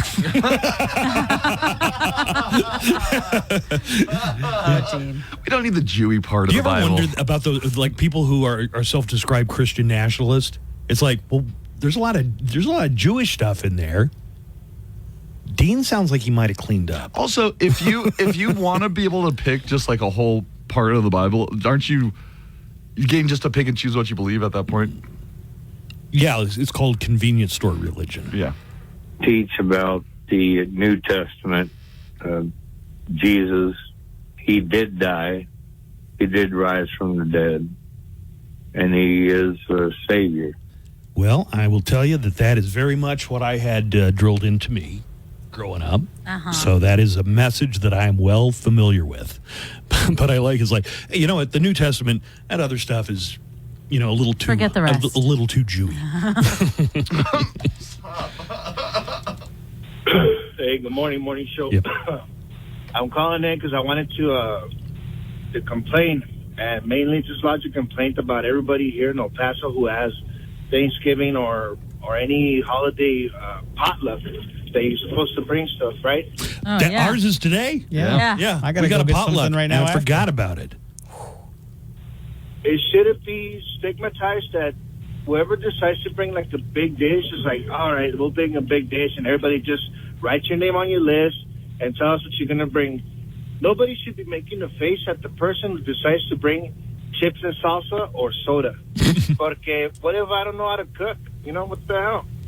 I wanted to bring chips and salsa, and that costs money too. It's just as good as your big ass turkey. It shouldn't be a stigma. It should have been am I the a-hole kind of situation? Yeah, But it's kinda no, not, I hear 'cause you. I know I'm not because I know I'm right. I bought soda. I mean, that's like 2 hours of work time right there. I can really relate to this caller because I was famous for about 20 years for bringing the same thing to every Thanksgiving potluck that we had. What was What was it? KFC. Oh, that's badass. Just like some two up. big buckets of chicken. Yeah. And guess what? There was no chicken left at the end of that potluck. Yeah, it's a hit. But I don't cook. You know who does cook? The Colonel. Bring 4 packs that you get at Albertsons on special. So no, don't feel bad. Take your soda, take your chips and salsa, take anything, But people that make the face like, oh, he only brought soda, it should be unstigmatized. All right, guys. You have a good day. Thank good you. evening. Later. Yeah, I agree. So I've been going through all these emails. Once again, we got like 200 extra emails just because somebody made it a thread. What are you going to bring for the potluck? And You were just supposed to answer to Anne directly. Yeah, you don't need to reply all. Oh, I For didn't the know potluck? that. I'm sorry. What are you bringing, Alberto? I'm going to go get some tamales right now. You going to buy them? Yeah. You're not going to make them. So you Well, you could almost be the guy in this scenario. It's 11. It's like the Wait, thing's at how? 11:30. I can't. You know make what you do? You Tamales just walk is a- in. You walk in carrying a plate. It could be a plate of dog crap, and people just see you walk in, put it down. You're good. Yeah. I'm not recommending you take actual dog. You know what I mean? Don't You do can bring that, yeah. anything in there. Chips, drinks, it's fine. I It's all was- good. No, well, I think they're isn't providing drinks for us. drinks Yeah, they and said they- cups But they're and not napkins. providing alcoholic drinks for us, so maybe that's where I'm going to Whack. shine. Also, Derek just wrote in about a previous caller. Wow, Dean from Abilene found religion and he's still a what is it? We got a break. Oh, we do? But I'm in the mood for Thanksgiving. I want to play a Thanksgiving song. Hoy es Thanksgiving, tenemos que festejar. I played this for Joanna. Pavo y puré de papas, tal vez haya que cambiar. Yeah, you like it. En el censo del 2010 contaron muchos latinos, así que a partir de ahora costumbres a cambiar vinimos. El día del taco, es lo que hay que celebrar con chimichangas, chiles y chelas y comer a reventar. La ropa vieja, la calle 8, habría que celebrar. Moro y maduro, café y tostones, brother, te llamo para atrás. We're going to take a break. When we come back, Joanna is going to have our news headlines. Chicas Locas and El Paso County have reached an agreement to reopen. I'll let you know when that happens. In news. The Buzz Adams Morning Show, Monday through Friday, 5. Make it count. 9 while supplies last. Giveaways in-store only. Must be 18 or older. Deals excluded from coupons. See store or jcp.com for details. Broadcasting in El Paso to El Paso. The Buzz Adams Morning Show on 95.5 KLAQ. It is just past the top of the hour, and that means Joanna has news headlines ready for us. I do, yes. I don't know why that's not playing. Oh, no, again? It's the news. News. With Joanna. I don't know what's going on here. Oh, my God. You got to get that checked out. Yeah. Dude. Hey, yes. You'll vouch for me because... Who's that? Is Alberto playing that? No, those are the radio gods. Oh, yeah. The radio gods heard what we wanted. It's nice to see you all. So was it you? Oh, my. Good job. Yeah. Good adjustment. Here is Joanna Barber with today's news headlines. Good morning, Joanna. Good morning. President-elect Donald Trump on Monday promised the U.S. will charge a 25% tax on all goods from Canada and Mexico starting on the first day of his administration. Similarly, Trump said that China will face higher tariffs on its goods by 10% above any existing tariffs until it prevents the flow of illegal drugs into the U.S. The policy change, if enacted, could wreak havoc on America's supply chains and industries reliant on goods from the country's closest trading partners. Yeah, I don't know about a 25% import tariff for Canada and Mexico. On all products. Are you going to put some conditions on that?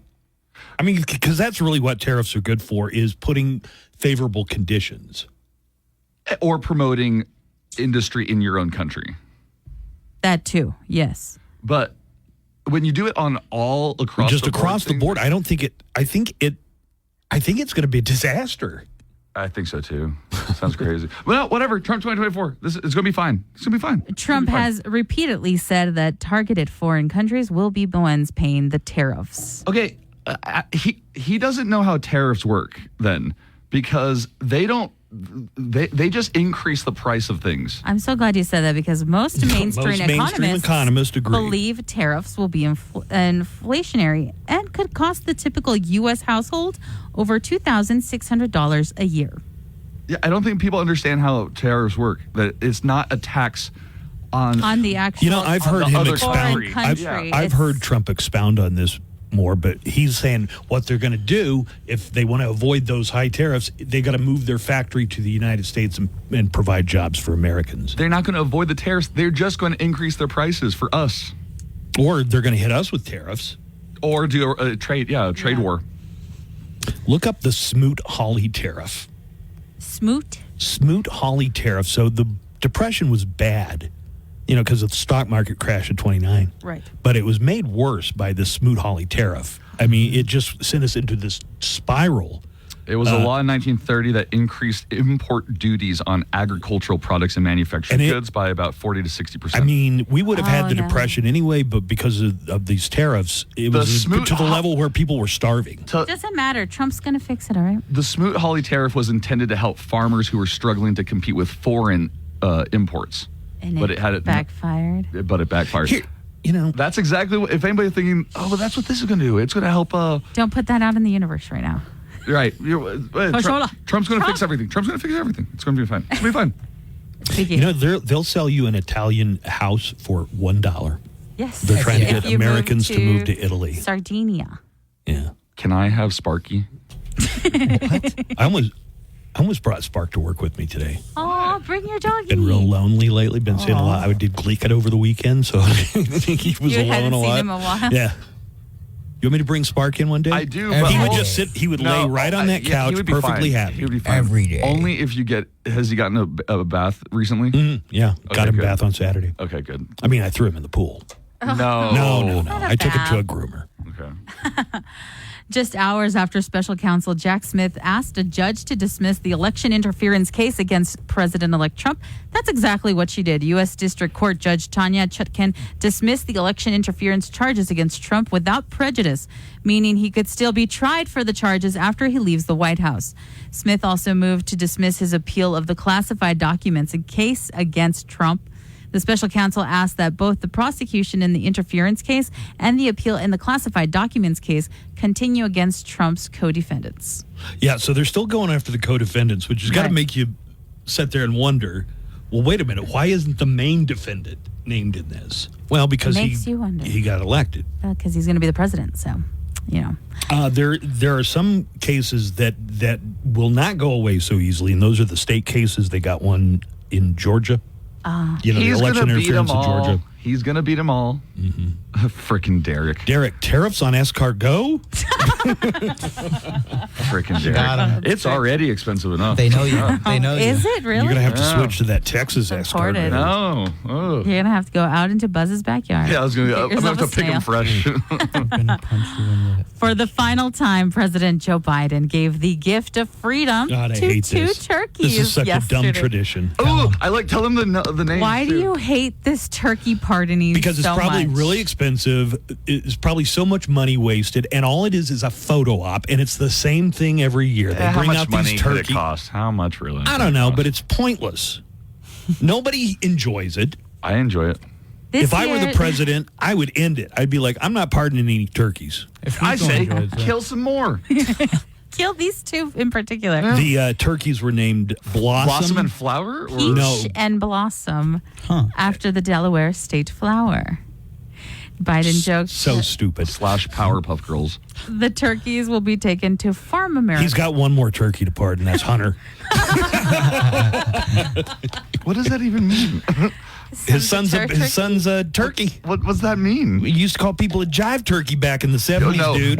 What people? You didn't call people a jive turkey. Yeah, no, He heard it on TV People or call you something. turkey. Hey, turkey. Hey, turkey. And in Trading Places, it ain't cool being a turkey this close to Thanksgiving. Yes, he started. Peach and Blossom will get to live out the rest of their lives in peace and unbasted. Do you want to hear some of what President Joe Biden had to say at this? Yes, I actually do. Please. And it applies to all presidents, right? Yes. I've been complaining about it through multiple administrations. Yes, you have. Every year. Just find something new to do for Thanksgiving, all right? Like pardon a human being. The last 4 years, I've had the honor to continue that tradition by pardoning peanut butter and jelly, chocolate and chip, Liberty and Bell, and today, Peach and Blossom will join the free birds of the United States of America. Free bird! Play free bird! Look at Buzz's face of disdain over there. Disdain. Do you think there's This is my disdainful looking face. Do you think there's just a farm upstate with a bunch of freed turkeys? Yeah. Or No, dude, I think they eat. I think they kill them. I think they kill them. As soon as they're off the White House they grounds, freaking they kill start those plucking them. I bet we are all lied to, and I bet they eat those turkeys. They're farm fresh. Well, good luck to Peach and Blossom. The Israeli cabinet is expected to vote on a Lebanon ceasefire deal today. The U.S.-backed proposal aims to achieve a 60-day cessation of hostilities with Hezbollah that some hope could form the basis of a lasting ceasefire. Israel launched a major offensive against Hezbollah in September, killing top commanders, carrying out waves of strikes, and sending troops into southern Lebanon with the stated goal of allowing displaced Israelis to return to northern areas. More than 3,000 people have been killed in Lebanon since then. In Gaza, the Israel-Hamas wars continue.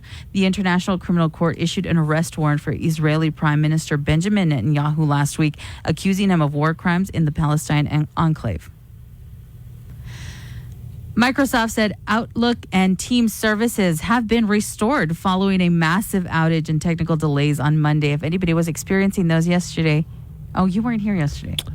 Wait, what if that's why you couldn't get in? No, he figured out it was like a caps lock. Outlook. Can you start your story over again? Microsoft said Outlook and Teams services have been restored following a massive outage. Maybe that's why I couldn't open my computer yesterday. Outlook 2024. That and you couldn't remember your password, so. And I remembered it. Your big fingers hit caps locks. The outage. Oh, yeah, so that's what was happening. I was having a bunch of I problems did have a lot of issues with my email. The outage hindered thousands of workers across the U.S., according to a tracking site, Down Detector, and said we're monitoring and troubleshooting to fully recover. The company added full restoration of services and are in today. Tech outages have had dire effects around the world. This year, though, Microsoft's case isn't as widespread in comparison. In what's been called the largest IT outage in history, CrowdStrike's software issue over the summer halted air travel, disrupted hospitals, and cost Fortune 500 companies more than $5 billion in direct losses. Somebody called in with a very strident rebuttal to my poor review of Gladiator 2. I saw that.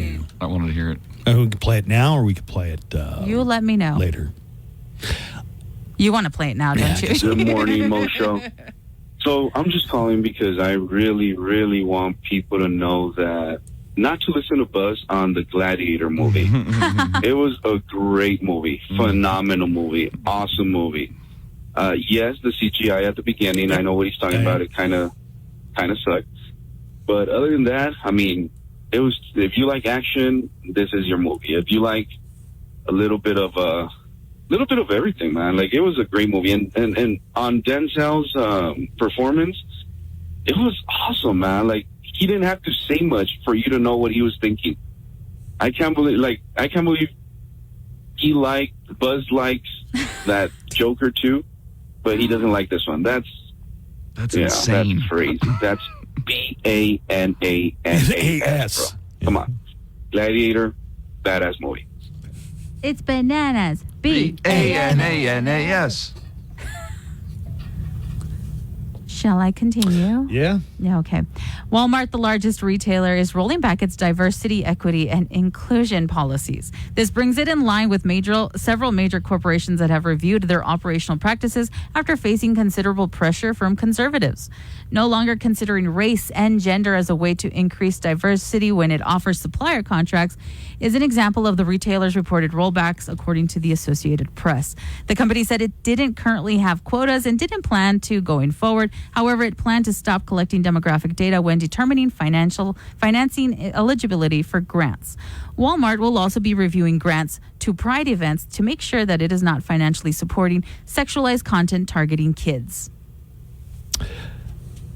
Somebody called about the Windows issue yesterday. Oh, already? Okay. Boy, I'm just reading the readout of what they wrote, and boy, it speaks for me and to me. Okay. Hey, Buzz. I don't know if I should even be saying this, but on my Windows computer, I have a lot of passwords I have to remember too, and some of them are easier than others. Some of them have to be 13 characters, which is just outrageous. Yeah. But one thing I did on my Windows computer was it let me switch it to a 4-number PIN.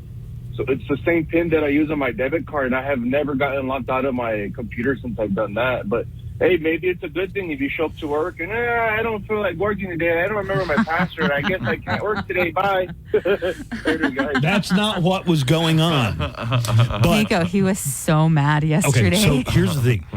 Our password has to be, it's not 13, but it's like 8. It has to have like 8 characters, and then like a some special of them have character. to be capitalized and some uncapitalized, and it is impossible for me to remember the password. Oh, yeah. I don't have any more passwords left in me. Right. I'm just using cats at this point. Well, I mean, your cats know we have prohibitions. And I went. Try figuring out which one. We got to take a break I here. just do different, like, uppercase of the word that I have or whatever. I came in, like, in the afternoon. I talked to our boss. Yeah, I went in there and said, hey, listen, I know this is highly irregular, but for my computer, could we just make it so it doesn't require a password to log in? You sure you want that? No, they said we're not allowed to do it. Definitely not. Yeah, there's no way to Don't do that. Also, 5 Points Guy, I was going to say... 5 Points Guy... I don't think he can get the PIN for this. I think for our corporate security that... We have to do it this is by a their corporate rules. thing. Yeah. Like, the way to log in, the only way for us to log in is a certain way. Well, I only have 2 more stories, so if you want to take a break. New password. Okay. Duckies. Sorry, your password must contain at least 8 characters. Rubber duckies.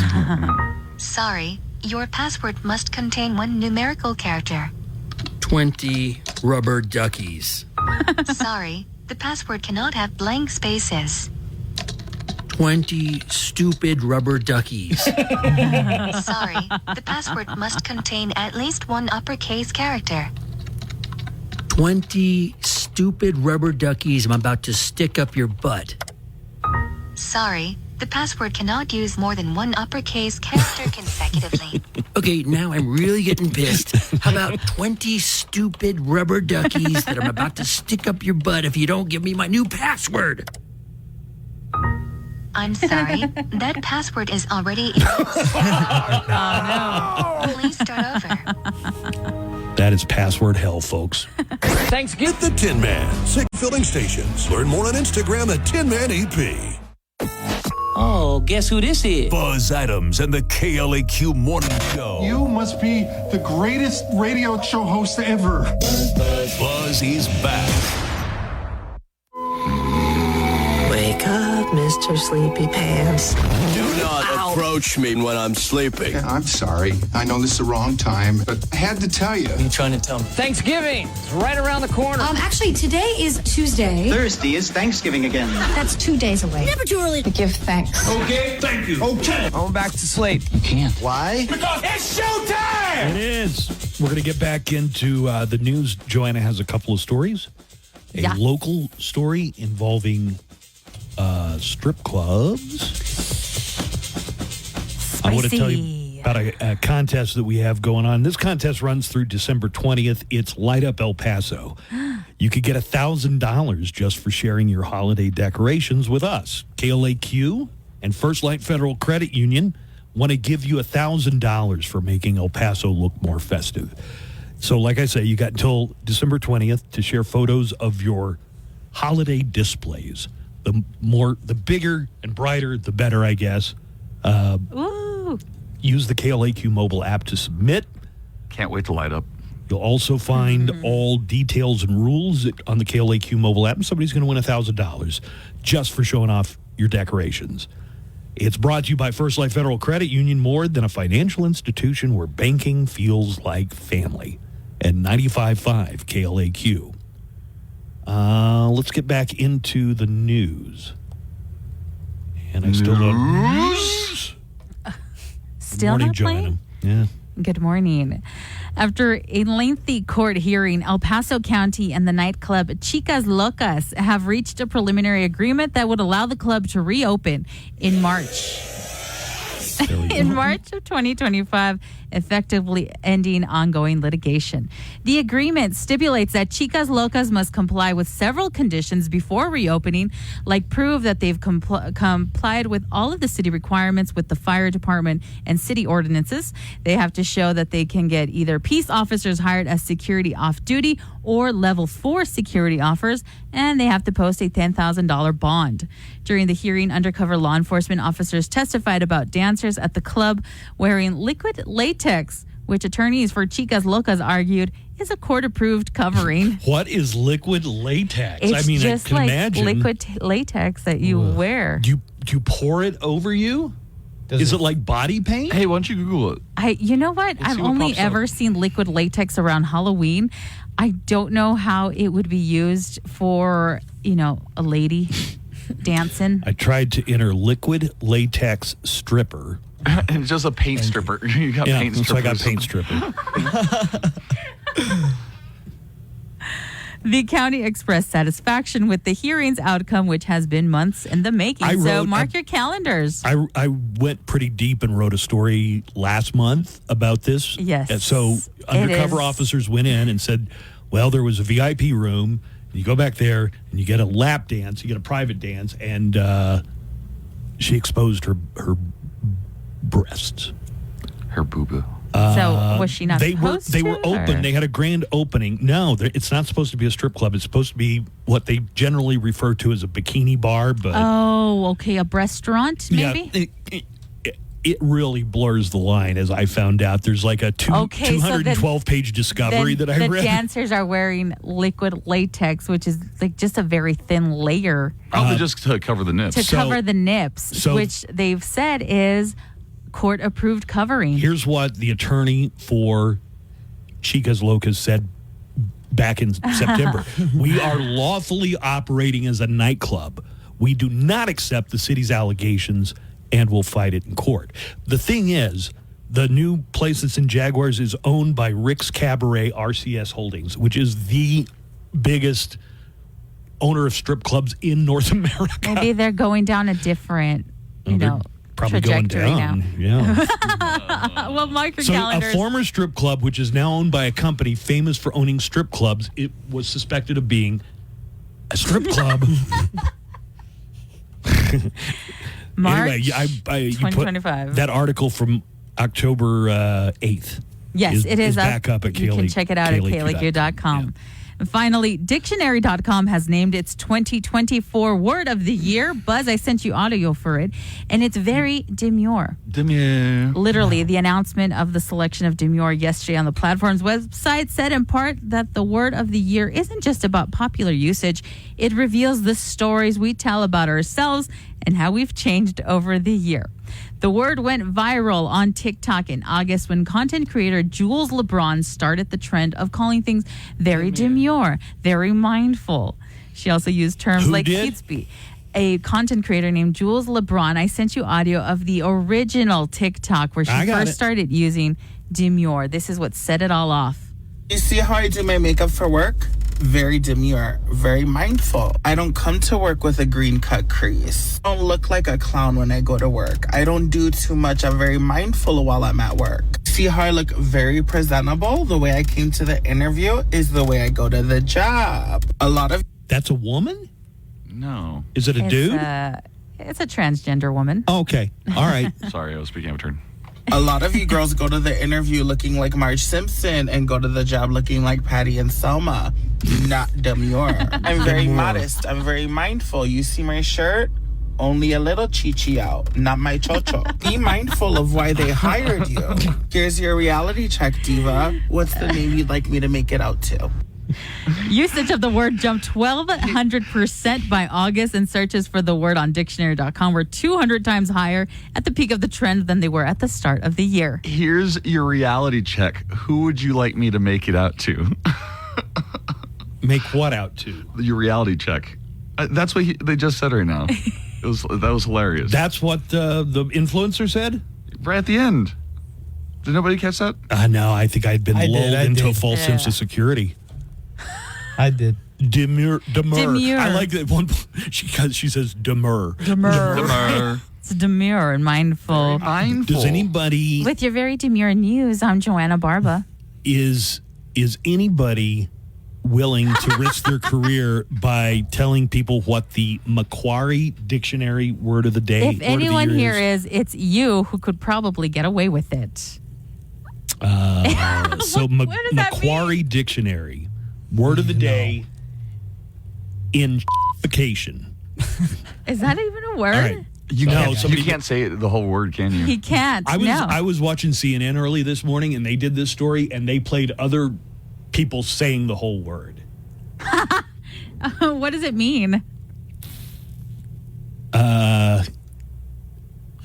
There's another word for it that I think we can say. Cory Doctorow coined the word in-ification.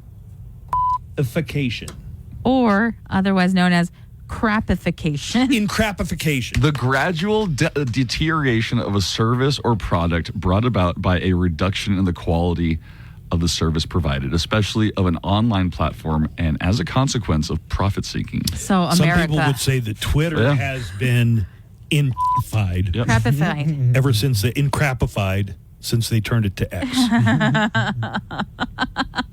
Social media users, even if they don't know the word, will viscerally understand the concept. The way trolls and extremists and BSers and the criminally vacuous have overtaken the platforms. What? I guess I don't know enough about social media platforms. Who are the criminally vacuous and extremists and BSers? Twitter's a real good example of how terrible it has gotten. Think Twitter, the article then says, a once useful and often fun microblogging site twisted by a tech bro into X, a post-truth swamp. Whoa. It is literally a swamp. They're going hard at this. That is incrapification. Crapification. You use the S word instead. Crapification. On Instagram, where cute dog videos once reigned, now yet another unfathomable algorithm serves up a diet of trad wives, gym bros, and ooh girls. Oh, is that what that means? Girls going ooh. So the Macquarie Dictionary, I think, is bigger in Australia. Yes. Has named in bleepification. Macquarie. Macquarie? The crapification of TikTok is this article. Australian accent. All right. I didn't hear that word until today. Crapification. All right. Anything else? Raw dogging was on there too. What? Does it mean something else than its original term, or? It means exactly what you're thinking. A demure. The honorable mentions went to right to disconnect and raw dogging. Oh, raw dogging is that thing on the plane, remember? Oh, God, no. It's where guys were going. No, this is Tell us more about raw dogging, Joanna. We talked about this on air. So and you it was, know about raw dogging. I know. Are you a fan? You're a fan of raw dogging? You know what? I've never raw dogged it before, but a lot of guys seem to be fans of it.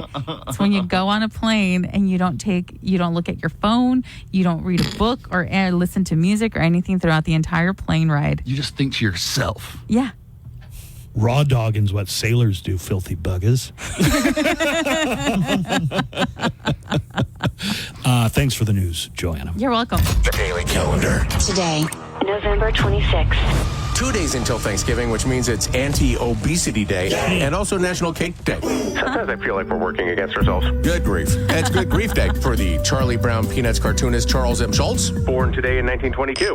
It's also National Heath Day for people named Heath, but if the Heath you know is not worthy, then don't worry. It's also National Lewis Day. Lewis is the bomb. Thanks. And that's your daily calendar.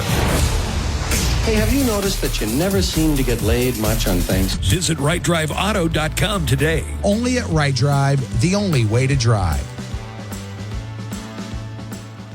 Live from the KLAQ studios, the Buzz Adams Morning Show. Courtesy of Glasheen, Vyas, and Inderman Personal Injury Lawyers. At GVILaw.com.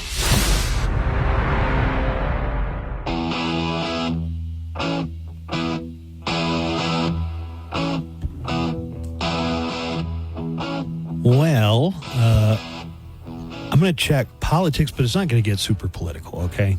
I don't think I'm going to say anything that's going to spark a debate, just that there's a lot. Did you see that headline? I'll get to that one. Oh, that is a funny headline. So this is the one I'll come back to, okay? Apparently, Melania is not so happy about the president-elect's diet, and there's a report in Daily Beast RFK Jr. and Melania are secretly ganging up to change Trump's diet. I've been eating McDonald's for years. What are you talking about? A source claimed the soon-to-be First Lady is taking the matter so seriously, she's even started cooking on occasion. Oh, my goodness. Trad wife and oh, my God, what is he eating there? That just looks like a pork chop.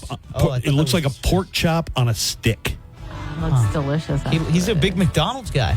I love the picture of that looks healthier than a quarter pounder with cheese.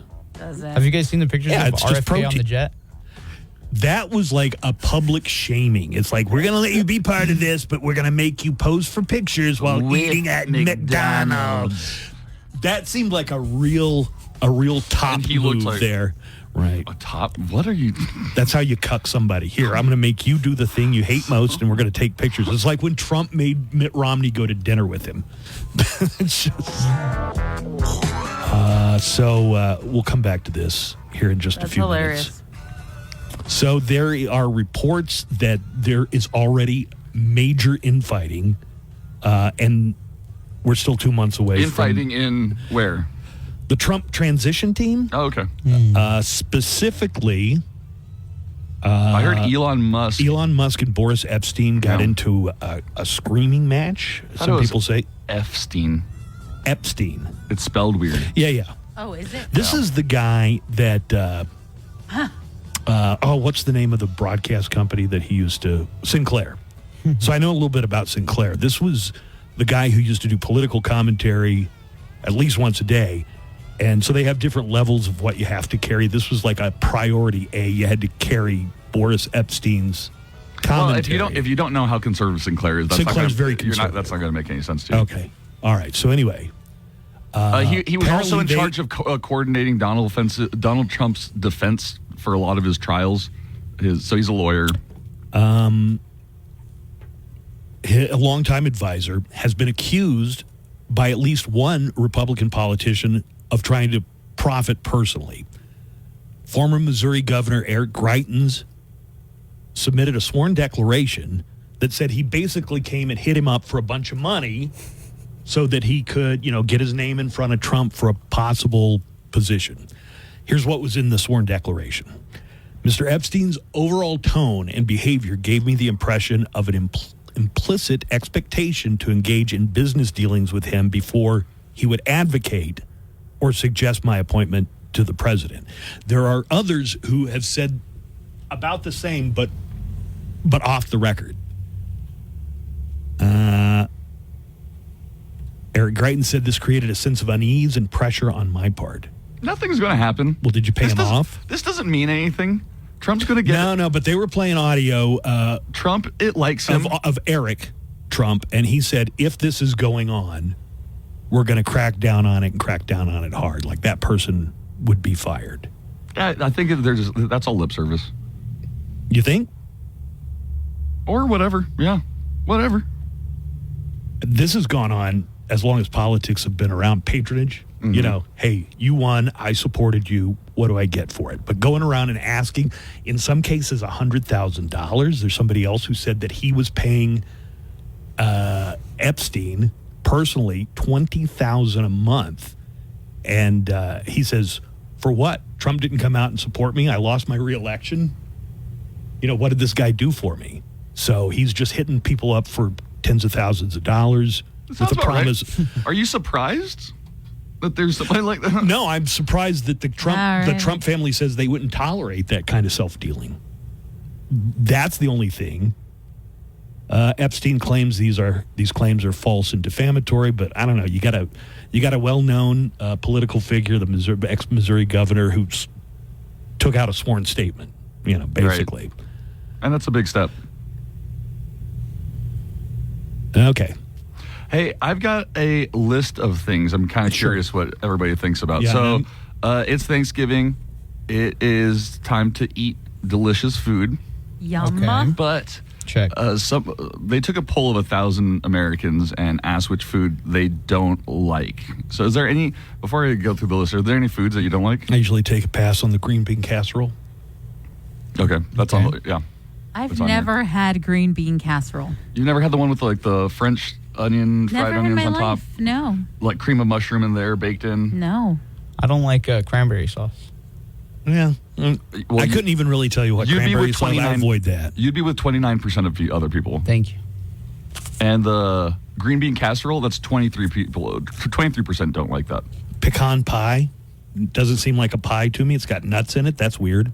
Hey, I'm just eating a pie full of nuts. That's not on here. That's not on here anywhere. That's crazy. I have tried pecan pie, and it's good. It's delicious. But it just seems so weird.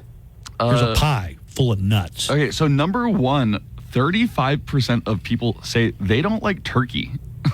You know what? I hear that a lot. Some people are One-third just of people. like, meh, I don't care for the turkey. Well, you're talking about meat, so you take everybody who's vegetarian or vegan, and I don't think that's going to be what did you say? 35%. 35%. But maybe some people just don't like the white meat of the turkey is way too dry for me. It depends on how it's smother cooked. it in gravy. Cooked. Yeah. Give me that drumstick, that big Henry VIII turkey leg, man. That's what I like. If it's a really good gravy, it can make anything. Oh, man. delicious. Gravy is amazing. 32% of people don't like stuffing or the dressing. Yeah, some people don't like it. You know what? I get a little spoonful. I mean, I feel like I need to do it to live up to the tradition, but I don't relish it. You know what I mean? I'm not going to go back for seconds. It's the only time of the year where it feels appropriate to eat stuffing. Yeah, right? It's not like I'm ever going to eat stuffing, When else am I going to gorge myself on this? How about stuffing made out of fast food hamburger? That sounds amazing. Did you know if you take original White Castle sliders with no pickle, cut or tear them into small pieces, add finely diced celery, black pepper, thyme, and sage, pour in chicken stock, and toss all of that together really well. Then spread it into a casserole dish and bake it at 350 degrees for 35 minutes or until done.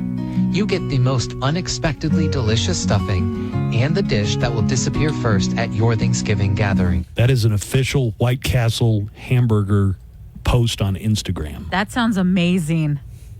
Is stuffing supposed to have ground beef in it? Some stuffing does have the ground beef in it. Some stuffing has seafood. Did you know about that kind, Buzz? Seafood the one with stuffing. Yeah, it's a New England thing. It's where the escargot go, right? I don't think so, but I'm pretty sure like the first Thanksgiving with the Pilgrims, they had like a lot of seafood. They did. Yeah. That's true. Apparently they ate crab and lobster. Yeah. You got any more? Oh, yeah.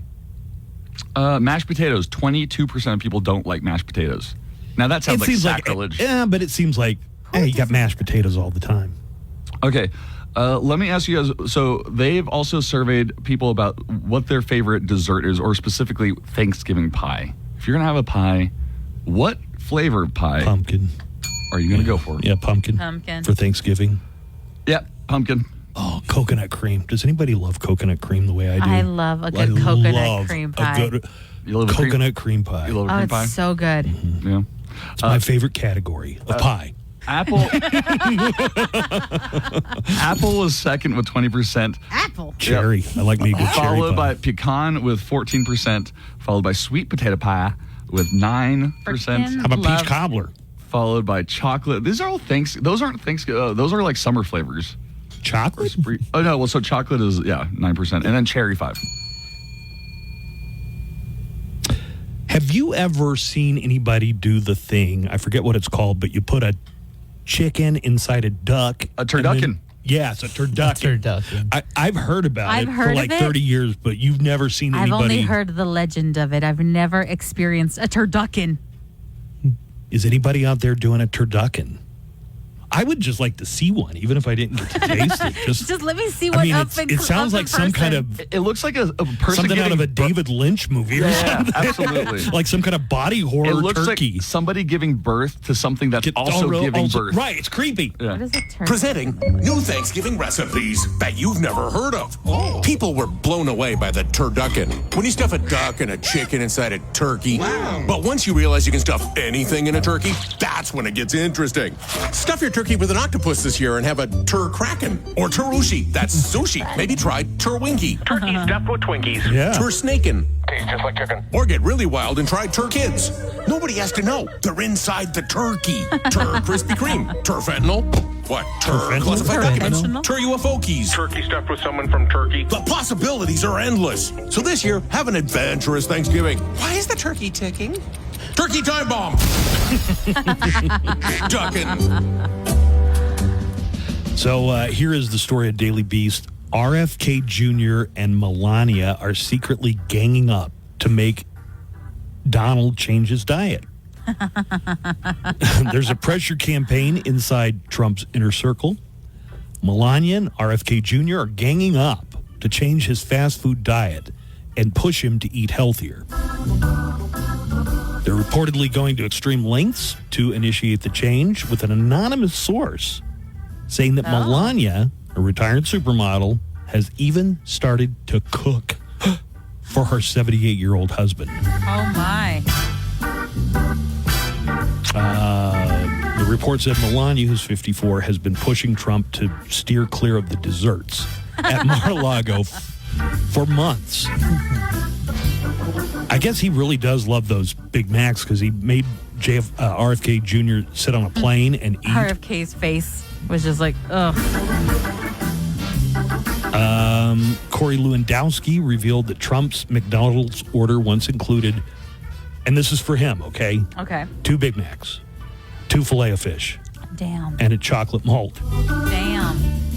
Is 2,400 calories, so I don't know. I mean, he teamed up with RFK Jr. for a reason. Maybe this is going to be the thing. Make America healthy again. Hi, it's Melania Trump. And Robert F. Kennedy Jr. Ready to being healthier? Then you need the MAGA system diet. It was designed by me and Melania. It's very easy. It's a simple farm fresh egg for breakfast. An egg that hasn't been injected with any sort of chemical, by the way. And for lunch, it is something very healthy and tasty. Again, no chemicals. Chemicals are bad and will kill you. And a sensible dinner for having for food of dinner. Just listen to the MAGA system diet success story. That's right. It's your favorite president, Donald Trump. And I tried the MAGA system diet. Frankly, I can't stand it. I don't get to eat any Big Macs. I don't get to eat any KFC. And I can't eat anything with chemicals in it. Otherwise, RFK Jr. gets really mad. I hate this diet. Thanks a lot, MAGA system. You're welcome, Donald Trump. The MAGA system diet.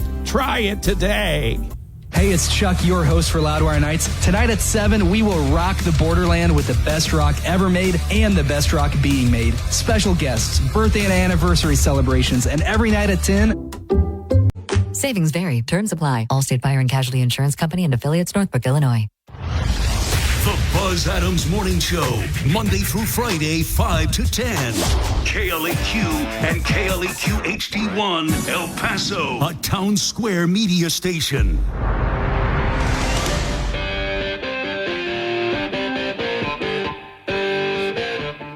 The Hollywood Cheesemay Entertainment Report with Joanna Barba. Woo! Coming up straight ahead, Steve Kaplowitz is going to come in from our partner station, 600 ESPN.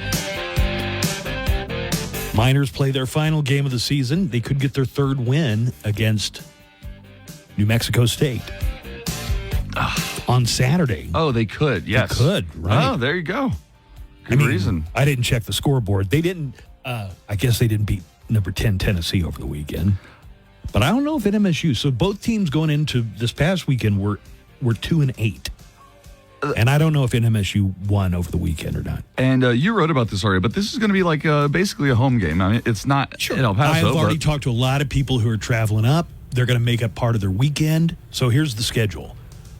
Tomorrow is BOW. Bring Blackout Wednesday. Oh, Blackout Wednesday, yeah.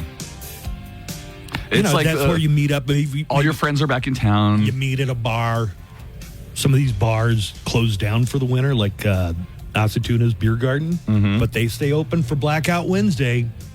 Then you do Thanksgiving the next day. You know, maybe go to the Sun Carnival Parade downtown.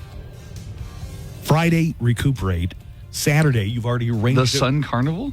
The Sun Carnival Parade. Oh. That's what the parade is called. I didn't know that. What do you think it was called? The Macy's Parade? The Sun Bowl Parade? I thought that's what it was called. You guys didn't know that it's the Sun... The Sun Carnival? Sun Carnival, I think, was an old like name a long of time it, ago? Yeah. I haven't been in a long time. Are you giving outdated information? It's the Sun Carnival Parade. I could have sworn. Is your brain Sun stuck Bowl in like... Association, I'm pretty 1995. Dude. Friday, recuperate. Saturday, you talk to your friends who you hung out with on Blackout Wednesday, and you go and head up to Las Cruces and enjoy the game and get wrecked. Get a designated driver. Yeah, get wrecked. What's going on, Buzz? Hey, man, I didn't call you yesterday because, man, I had the day off, but I just wanted to call you and say, hey, how about Bama, man? How about Bama losing falling down to the Sooners? I was like, man, I know Buzz is cheering on OU right now. I just wanted to call like that cowboy guy. But instead of saying, how about them Cowboys, saying, woo, how about them Sooners? All right. Good morning. So it was about the only thing that Oklahoma could do this season to give me any joy is beating Alabama. And but their season is wrecked. Bama's season is, they got beat by Vanderbilt early on. So, did you watch the game? I didn't, because I kind of, once they've got 2 losses on the record, and you tuned it out. So you didn't see the fans rush in the field? I didn't.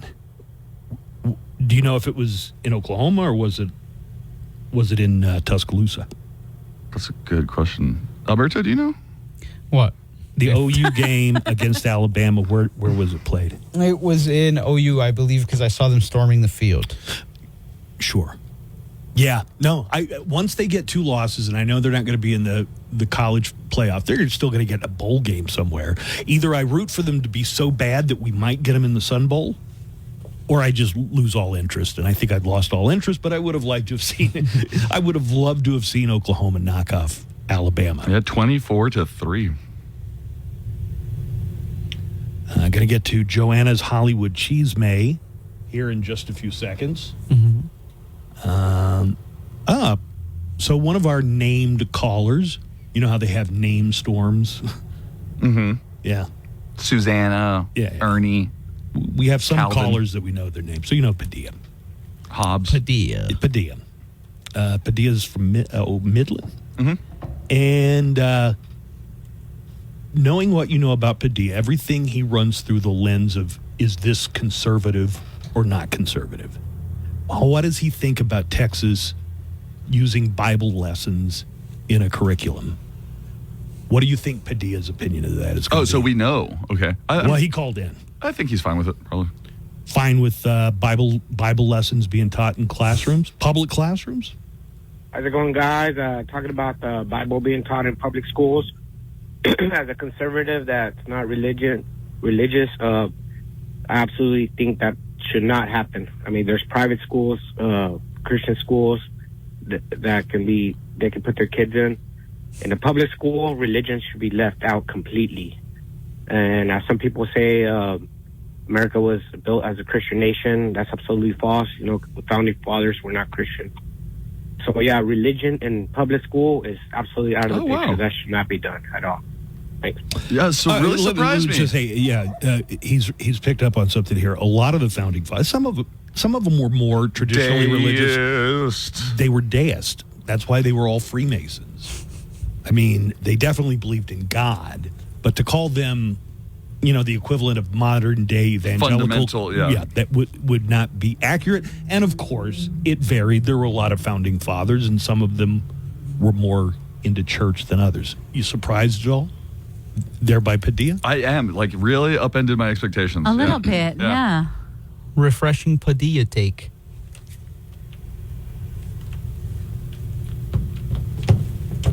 What's going on, Alberto? Nope. Vox Pro said no, actually. All right, Joanna, you want to go in there and start the thing? I'll go figure it out. All right. Nico, is there anything you want to promote this weekend? Oh, yeah. Do that. I think this will take about 30 seconds. Joanna, just start playing it when you're ready. I'll be at Into the Mountain Gods on Thanksgiving Day. If anybody is out and about for comedy. A lot of people go up and I think so. Hit I think the people slot take machines on little vacation, a little get away from the fam sometimes. And so I'll be there. Anybody wants tickets, let me know. Also, this weekend at the El Paso Comic Strip, you're going to have I just blanked on the name. The comic. What does he look like? Oh, I have a computer right here. Okay. What are you doing this weekend? Saturday, I might go up and see the Miners play in Cruces. We called you on. I called you on Friday to get you out. I don't know. It was pretty long week. Friday wasn't happening. Joanna's Hollywood Cheese Man. Joanna's Hollywood Cheese Man. Joanna, tell us more. Good morning, Joanna Barba. Good morning. Disney has released the first teaser for its live-action adaptation of Lilo and Stitch. Hey. The new version. Yeah, who asked for this, right? Who asked for this? Who asked for Who asked for the live-action How to Train Your Dragon? Nobody asked for this Nobody's one. asking for this. Especially when a couple of years ago they released like an image of what Stitch would look like, and it was super scary. The new version of the 2002 movie is overseen by director Dean Fleischer Camp, who also directed the cult favorite movie Marcel the Shell with Shoes On. That weird thing comes on TV one time. Yeah. And I'm watching it. Where you're like, what the hell? I thought somebody had spiked something I ate with LSD. Girl, is that Shell talking? Who are you talking about? Marcel the Shell with shoes on. Have you seen that movie? No. I can tell you something. Don't watch that under the influence. Lilo and Stitch live action version cast includes Maya Kealoha as Lilo and Sydney Elizabeth Agudong as Nani, and also includes Zach Galifianakis, Billy Magnuson, Courtney B. Vance, and Hannah Waddingham. Stitch's original voice actor Chris Sanders will also return, as well as original voice actors Tia Carrera, Amy Hill, and Jason Scott Lee. The teaser itself shows the Stitch is the same as he was in the original animated film. Here is a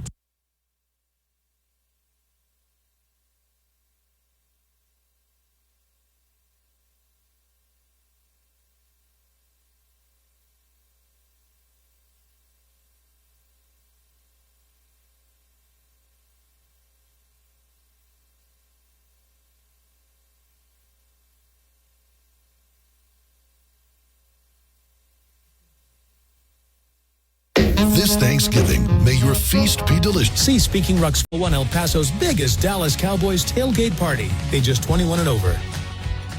Gobble, gobble. Oh, the turkeys are coming! The Buzz Adams Morning Show is now back.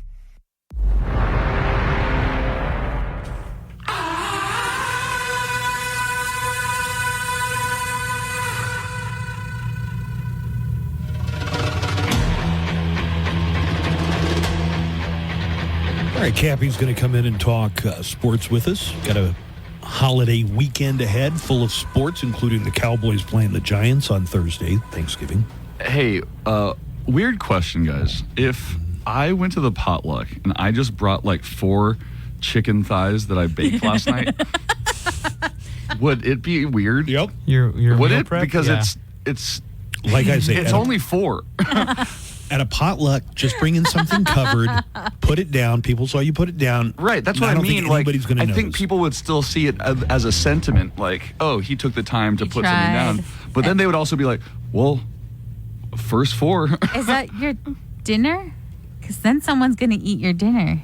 Yeah, but I could sacrifice some chicken for dinner for a potluck. You following the Menendez brothers at all? You know what? I have not. Joanna's in the fan club. She's the vice president. She's not a big a fan because one of them got married while they were in prison, but now they're getting a divorce. Oh no, true Listen, love is dead. Explain what this could mean. The implications. Lyle Menendez's wife announced their separation amid rumors that he's having an affair. He's been in prison for 30 years. Who's he having an affair with? Someone else in prison? Bubba. Or his brother. Remember, that was supposed to be Yeah, that. but they're in that- separate prisons, I think.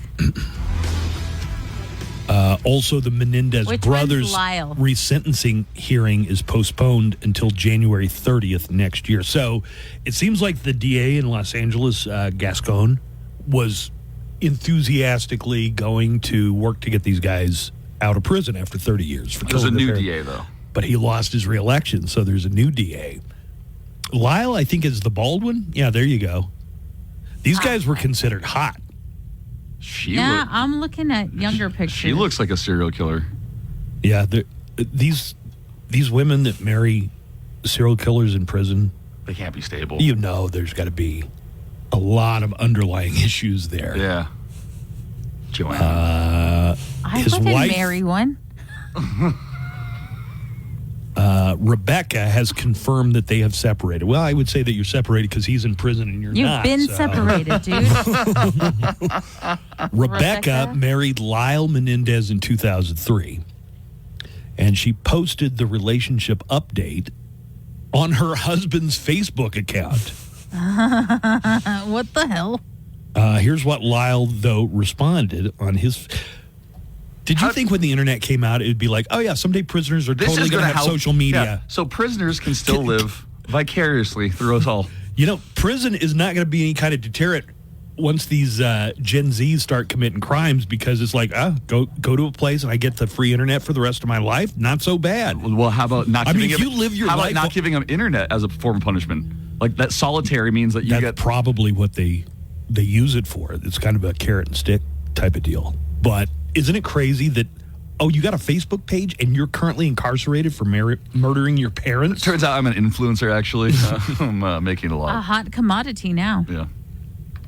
Lyle Menendez posted on his Facebook, guys, this is not a cheating scandal. What the hell? Oh, no. This is not Lyle. This is the wife. Lyle and I have been, this is the wife. Lyle and I have been separated for a while, but remain best friends and family. For a while. He's in prison, girl. I continue to run. separated. Oh, I need to eat a little crow. It seems like she runs the Facebook page. So do prisoners have access to the internet in prison? Maybe it depends on some I think part of it. So. That's the kind of thing that I think would make a lot of people mad. You should be, you should be able to... in prison. Don't give them the Facebook. Let's take away books and TV, too. We need a mind prison. There have been reports... Okay, there have been reports of Lyle.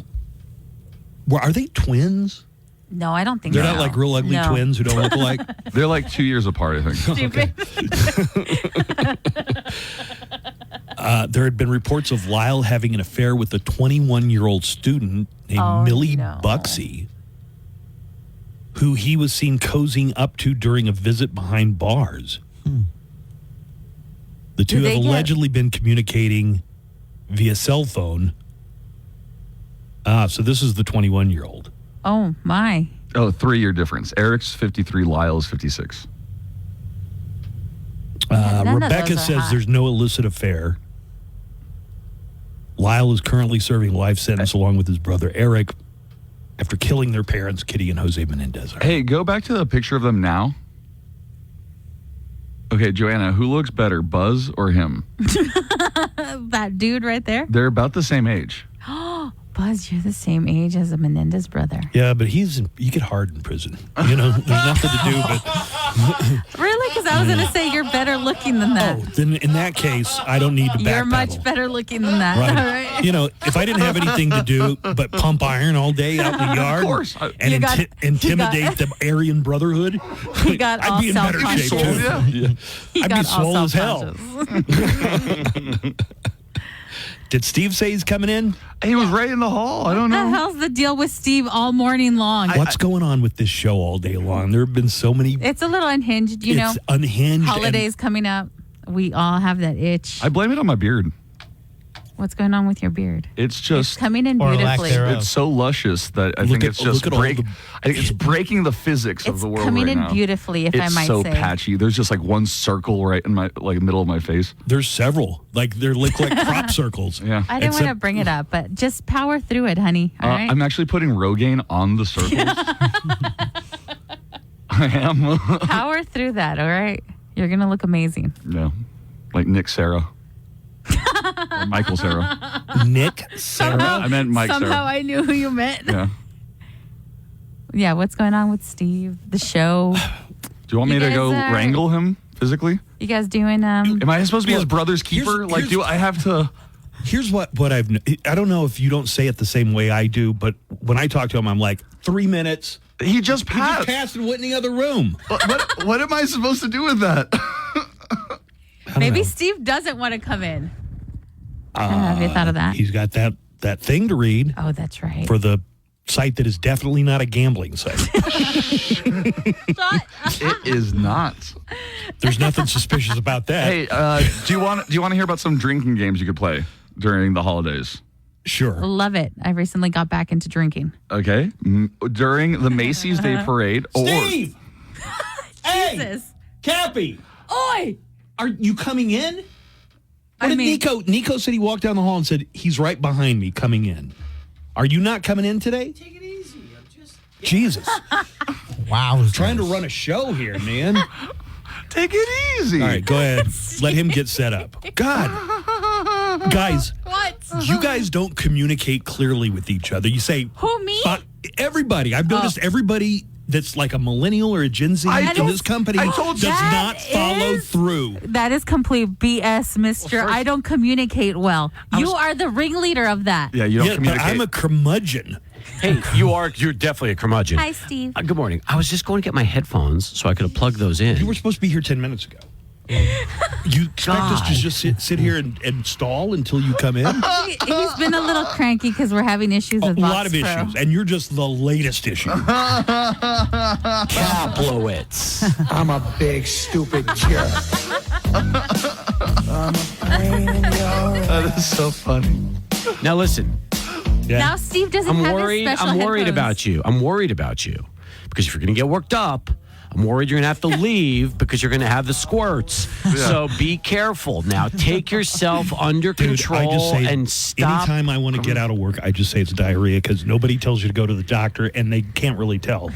So that's true. I called Buzz up yesterday. I was like, do you have... The Buzz Adams Morning Show presents Go Sports Go. Brought to you by the Viva Auto Group. Viva makes it happen. Now, the truth is my computer... I couldn't log on to my computer, and without my computer, I really can't do my work. Why? Because Do you know that? Do you know how many times I've tried to do a show when there's with the computer's down? And you know what?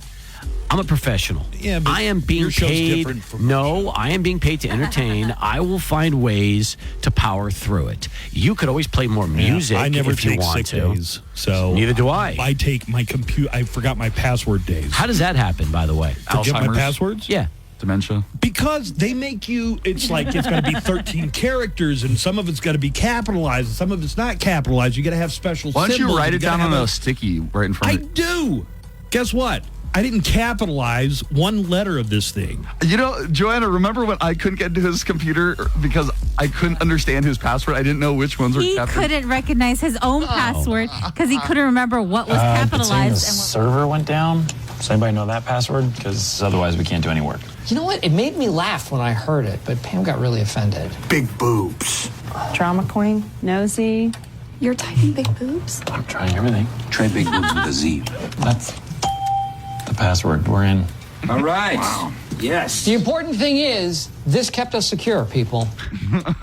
I think there are a lot of people out there that work for a company where you have to have so many of them, and there are so many requirements. It's impossible. And I think what people end up doing is what I do. I put it on a sticky note and stick it right next to the computer, which kind of defeats the purpose of having a password in the first place. Right? Why don't you put it in your phone and then put in your notes, and that way, if you ever need it, it's there for you and you have it. Why don't you give it to your assistant, who apparently is Joanna, who said that Joanna couldn't find hers either, so it's not just me.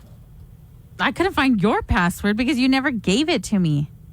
This is a very, very troubling situation. Yes. I asked her boss, does this have to be password protected? He's like, He's part like, of the company policy. Corporate security requires it to be password protected. How seriously are we taking corporate security when the solution is post a sticky note right next to the computer so I That don't forget only the password? applies to you because you're a dumb.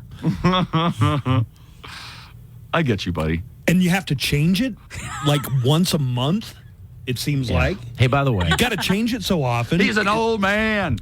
I ain't the only. Hey, you know what? I ain't the only one. I bet you there's a lot of people out there who hate password hell. He's an old man telling it like it is. Hell yeah. Yeah. I feel like we wrangled Steve in here for something. Yeah, I mean, why am I here? Because it was like, is he coming in or is he not coming in? Because if he's not coming in, I can move on and talk about other stuff. But I was actually, I wanted to come in actually at like 8 o'clock in the morning. I messaged Nico at 7:30 or 7:40. It said, "Hey, listen, you want me in early? I was gonna drive in here and get here by 8."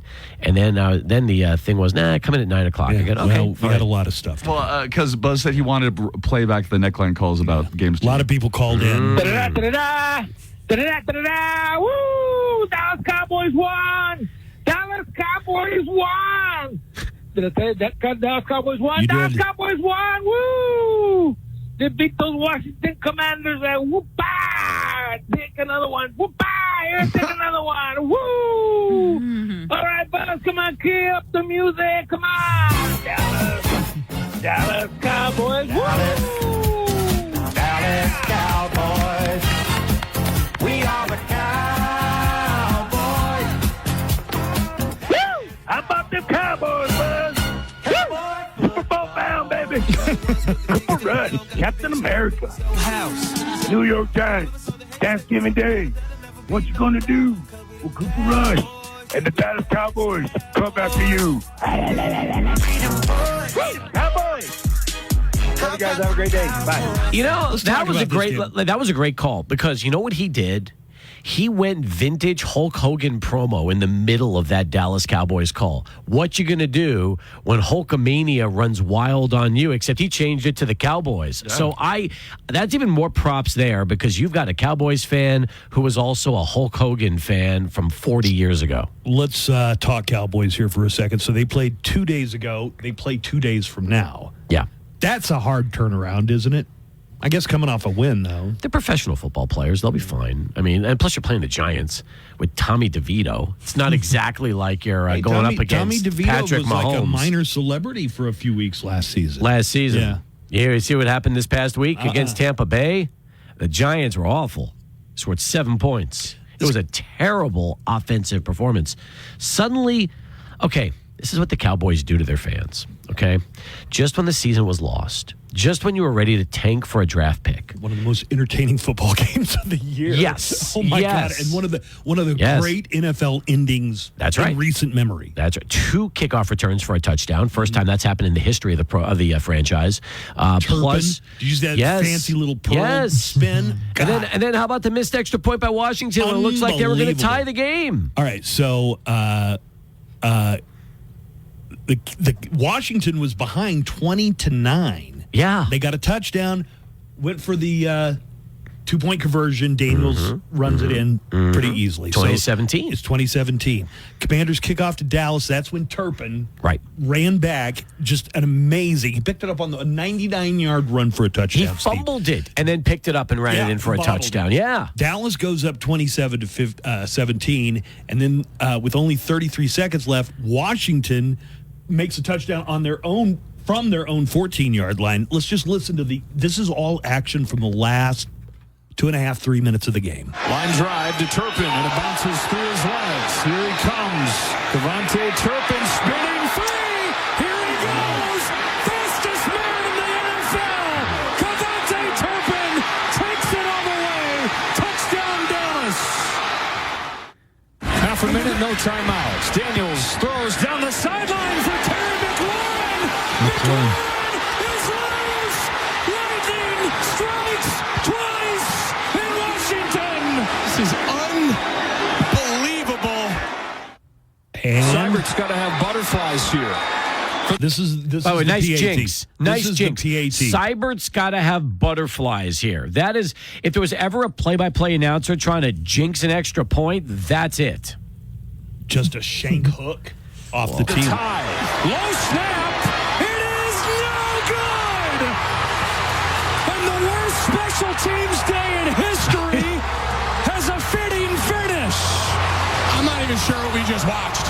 Finals, was that, I like that. Olsen? Yeah, that was Yeah, Olsen. it was Greg Olsen. Yeah. Dallas 34, Washington 26. But it looked like they were going to go into overtime, and then he just shanked that one off to the left. Yeah, it was a crazy ending, man. That was a fun game. Fun game. And it was a shocking game. And it was a road win for the Cowboys. They still haven't won at home. Right. Where are they playing this Thursday? Home. Yeah. They're playing the Giants. Giants. Giants are terrible. It did seem, though, that, based on that one game, Dallas is moving in one direction and the Commanders are moving in the Commanders have direction. lost. The Commanders have lost 3 in a row. Can't do that. Yeah, the Cowboys can give you an exciting game. Well, here's the crazy if thing. you got patience and wait for it, that was super exciting. Like, if you look at the Cowboys' schedule, this is the part of the show I hate, because if you look at the Cowboys' schedule, there are a lot of winnable games coming up here over the next few weeks. And again, I don't like to try to get Cowboys fans excited at 4-7, but if they beat the Giants, they're 5-7. Then they host the Bengals, who are also 4-7, just like the Cowboys, and then they go to play the crappy Panthers. I mean, yeah, Panthers might be the worst team in the league. There is a chance that by the middle of December, the Dallas Cowboys are back to 500. There's a chance that could happen. And this was a team that just last week we were talking about playing for the worst pick. You might want to. You almost want to be in the cellar, instead of 500. Yeah, you don't want to be in this. It's called like Never Never Land, meaning that you're not making the playoffs. But you're not getting a great pick. No, you're right in the middle. Well, any pick sucks. could be a great pick. I mean, but I mean, Dallas hasn't exactly been turning the draft upside down the last couple of years. So this will be interesting to see what happens. But the games are there for Dallas. They can absolutely right the ship. But like you said, they got to win a home game first. They haven't done that all season. For all we know, they're going to lay another egg against the Giants and lose on Thursday. And then the Cowboy fans are going back to saying we suck. So that, we suck again. That's right. Hey, Joanne, enjoying the show today. This is from Steve Kaplowitz makes sports interesting. I'm not a big fan of sports. I don't really pay that much attention to them ever since junior high when my coach had me thrown off the field. I mean, they picked me up and threw me off the field. But it doesn't really interest me unless Steve is talking about it. Thank you. He makes it actually entertaining. So thanks for being there today. Too bad Buzz had his little thing, but I'm enjoying the show more today. Well, keep it going. Appreciate that. That was very nice. By the way, very nice. The caller really was nice just saying that you have a thing. I mean, that right there, that's class act right there, because he could have said something else, but he just said you've got a thing. So, that was good. It reminds me of like Goodfellas. There's another neckline call taken care of. for Cappy. Go ahead. Cappy, I know you're a big fan of Baker Mayfield. What did you think when he did that Tommy DeVito sign in front of him and kind of mocked him a little bit? I don't think Tommy's that big of a star for him to be mocking him. I felt like he was a bully, but I know you're a big fan of him. So, what do you think? Wait, are you telling me Tommy DeVito has a thing that he does? Yeah, like a little celebration. Like a little celebration dance? So Makefield made fun of it during the game when Tampa Bay just destroyed the Giants in East Rutherford, the Meadowlands. All right. So that's pretty good. Look, Baker's he's revived his career in Tampa, but there's still some old Mayfield left. Like that guy's never going away. You're still gonna that flying leap into the end zone that Baker had. Yeah. Hey, got a story here for you about Patrick Mahomes. Okay, sounds good. Let's hear it. Don't know if you've heard this one or Probably not. The NFL fined Patrick Mahomes $14,000 for making a violent gesture. Mahomes? Yeah. Do you know what the gesture was? No. Finger guns. Oh, my God. He did the old Texas Tech move. Yes. And he got fined for that? Yep. He was fined $14,000 for making a violent gesture. Those were the NFL's words. He, used the what are they called? Got guns up? Guns up, yeah, the guns up. Please, so that's so stupid. If they said that it was, impersonating a weapon or something, but come on, if the guy had made like he was shooting a bow and arrow, they would have fined him $14,000. No, that sounds terrible. Okay. I hate that. But I mean, I guess Mahomes you can't do anything. Said anything a bow about and it. arrow? Who would finish it? That would be awesome. What if he did that? There's one guy who waddles like a penguin every time he scores a touchdown. Does he get fined for the penguin waddling? Yeah. Oh, yeah. No, he does it every time. What about the Trump dance? Have you seen that? Yeah. Yes. Also known as the hand job on two guy dance. I have seen that. Yeah, there's some interesting celebrations around the NFL, but that is a lot of people surprising. think it's ridiculous to find somebody for making finger guns because at Texas Tech, that's what everybody does. Oh, I agree. That's with basically like their pickaxe. Yeah, that's sign. just wrong. That is wrong. We got to take a break. You want to come back and? You okay if I come back? I mean, hell, you gave me crap when I showed up here 10 minutes ago. You all right if I stick around for another segment, or am I going to be? You going to go ahead and harass me again? It's your call, really. No, it's your call. You host this show. You tell me. You want me to stick around? I'll stick you got around. A sponsorship? I do. Okay, then you better stick around. And we can talk about UTEP. They lost last night. Hoops. See, you didn't even know they played. Probably too busy. Putting Imodium in last night. So, yeah, I see what you're going with. I want you to know that the real reason I didn't work yesterday is because I couldn't log on to my computer. Well, that's another issue entirely. We got to fix that because that should never happen to you. Despite the the thing fact that you're saying is just like my standard cover story. Oh, okay. So that's it. So maybe I should start using that. Sounds like a good one. The best thing about it. Yeah. You can tell somebody, I got diarrhea. I got the runs. They're not going to check. And they don't expect you to go to a doctor for it. So it's a perfect Why excuse. is it okay for you to talk about it on air? You hate to talk about this stuff. Nobody's listening. He's giving, and he's... Nobody listens anymore. I can do anything I want to with impunity. You know what? That's why I'm on the 9 o'clock hour, because nobody's listening. Now I realize why he saves me for the 9 o'clock hour. Nobody in our company is listening. Oh, they're already here. Yeah. I got you. All right, I'll come back. Take a break. We'll come back. More of the Buzz Adams Morning Show is on the way right after this.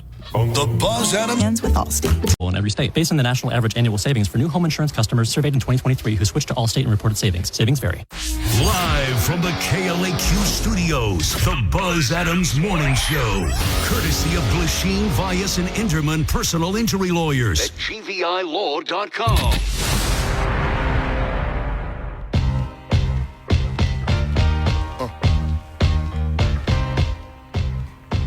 Cappy stuck around to talk some more sports. We're going to talk some minor athletic. Here's a phone call. Yeah, listen to these headphones. Yeah. Amazing. You like those? Yeah, I like them What a lot. kind are they?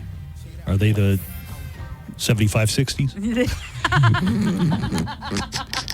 What is up, Mo Show? It is Wrestler Guy. It is rivalry week. You guys know what that means, right? New Mexico State Aggies versus UTEP Miners. And, man, I am looking forward to this game. Does Wrestler Guy did he graduate from NMSU, or does he take classes presently at NMSU? Because he really is into NMSU. I don't know. I don't know that much about Wrestler Guy. Both teams did not have a very good season, but that's true. Hopefully this game will be a good one. I'm pulling for the Aggies, of course, because I'm from Las Cruces. Oh, but I don't know. We'll find out what happens, man. Like I said, hopefully it turns out to be a good game. Cappy, who do you got? Who do you think is going to win? How are both teams looking ahead of the game? Do you feel like they're ready for the game? I don't know. But what's your take on it, man? All right. Did you hear that, Cappy? I did. I heard it. Thank you. Yeah. Now, look, the Aggies have the momentum. They went into Middle Tennessee and beat. Oh, did they win? So they have a superior record then to UTEP. Oh, they do. Because they were going into last weekend. They were both 2-8. Yep. Now they've got 3 wins. So you got to give the advantage to the Aggies because they're riding the momentum after UTEP got beat 56-0 to Tennessee over the weekend, and it was scoreless after 1. You imagine that? So they beat them. They scored 56 points in 3 quarters. Well, this is top 10 team, Yeah, but they weren't playing very well up until then. Then they turned on the lights and everything changed. So. I'm talking to a lot of people who are going to continue. Okay, so they're doing tomorrow's BOW. BOW? Blackout Wednesday. What is that? You don't know what Blackout Wednesday is? It's the Wednesday before Thanksgiving. Yep. Your friends are back in town. This is more college age thing. We talked about that on Friday's show. Yeah. Or was it Friday or was it yesterday? When did we do Blackout Wednesday? Was that Friday? Friday show. Yeah, I remember that. Yeah, I do remember Blackout. So if you got friends in town, this was especially like in college because some of your friends are off at college, but they're going to be back this week. You go and meet up with them. Yeah. You could continue that over on Saturday. Get a designated driver and drive up to Las Cruces to see the Miners and NMSU play. That's right. I'll be there. So I'm looking forward to that game. Yeah. And Weather's again, going to be nice, by the way. I'm just looking at the weather. No it's rain gonna in the be forecast. cool. Will be in the 60s. Yeah. Cool is the best way to describe weather for that particular game. And I'm looking right now at the point spread because, I'm always kind of interested to see how it goes. NMSU minus 2.5. Yeah. Aggies are 3-8. Miners are 2-9. Woo. It's going to be a battle. Oh, hey, Kevin, our boss, wanted me to remind Buzz that he is listening, and he's already docked you a day for yesterday. Good. We switched. They're no longer sick days. They're personal days. That's right. That's the great thing. I can't log on my computer. Well, I haven't had a sick day in a long time. This is a personal day. Personal. Yeah. Do you eat a lot of personal days every year? Because No, I leave most of them unused. That's eat. If you eat them, that means you're not using them. Then I do that a lot. Then I do that a lot. If you eat them, yeah, you're that eating means them. you didn't use your personal days. Right. You're eating your days. You just didn't use them. Yesterday was one of those days where everything I was locked out of the building. Yeah. Do you remember that, Joanna? Oh, yeah. And I'm knocking on the door trying to get in. Here's Nobody. the plot twist. Iris and Grizz were in their studio the whole time. I was calling the hotline. So Do you know the hotline for KISS? No, but it's right next door to KLAQ. You might want to make a note of that in your phone. So if you're ever locked out again, there's other studios you can call besides the Q. Never thought I'd use that, but I could have. Anyway, so you had a day yesterday, man. Wow. Oh, yesterday was a day. I heard you just learned what your key fob does yesterday. Is that true? Oh, I didn't know what it was. So there's this, they give you this little thing that's like your key to the door. Jeez. And you thought it was a air tag or something? Yeah, I didn't even know what it was. So he tells me, I saw it come out of my pocket, but I didn't know what it was for. Cappy, would you watch this 4-part documentary?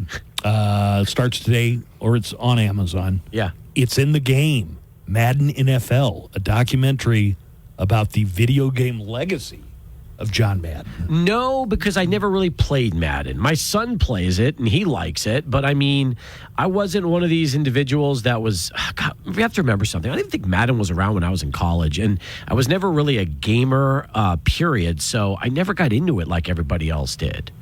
I never really had Xboxes, PlayStations, and all those kind of things to play those, or Game Boys, whatever they call that. I don't know. I'm just never I got really you been and a your gamer. brother one year. Not me. You didn't get me it. Maybe I got you guys an Xbox. Do you remember? No. When you guys lived in that house together. No. I got him the Xbox when it first came out. Really? God, what a friend you are. That is really over the top generous. Here I got it because I wanted to play it, but I did not want to have to hook it up. So that's why I got it for him. That sounds about right. That does sound about sounds right. a little closer. Yeah, I like that. We got an email from a listener. It's not an email, it's an app chat message. How old is Alberto? I'm thinking about him for my niece. Did you see that one, Cappy? Yes, I love that. And by the way, the first thing that's a great question because, Alberto getting, pimped out on this radio show is a perfect Hey, don't make it seedy.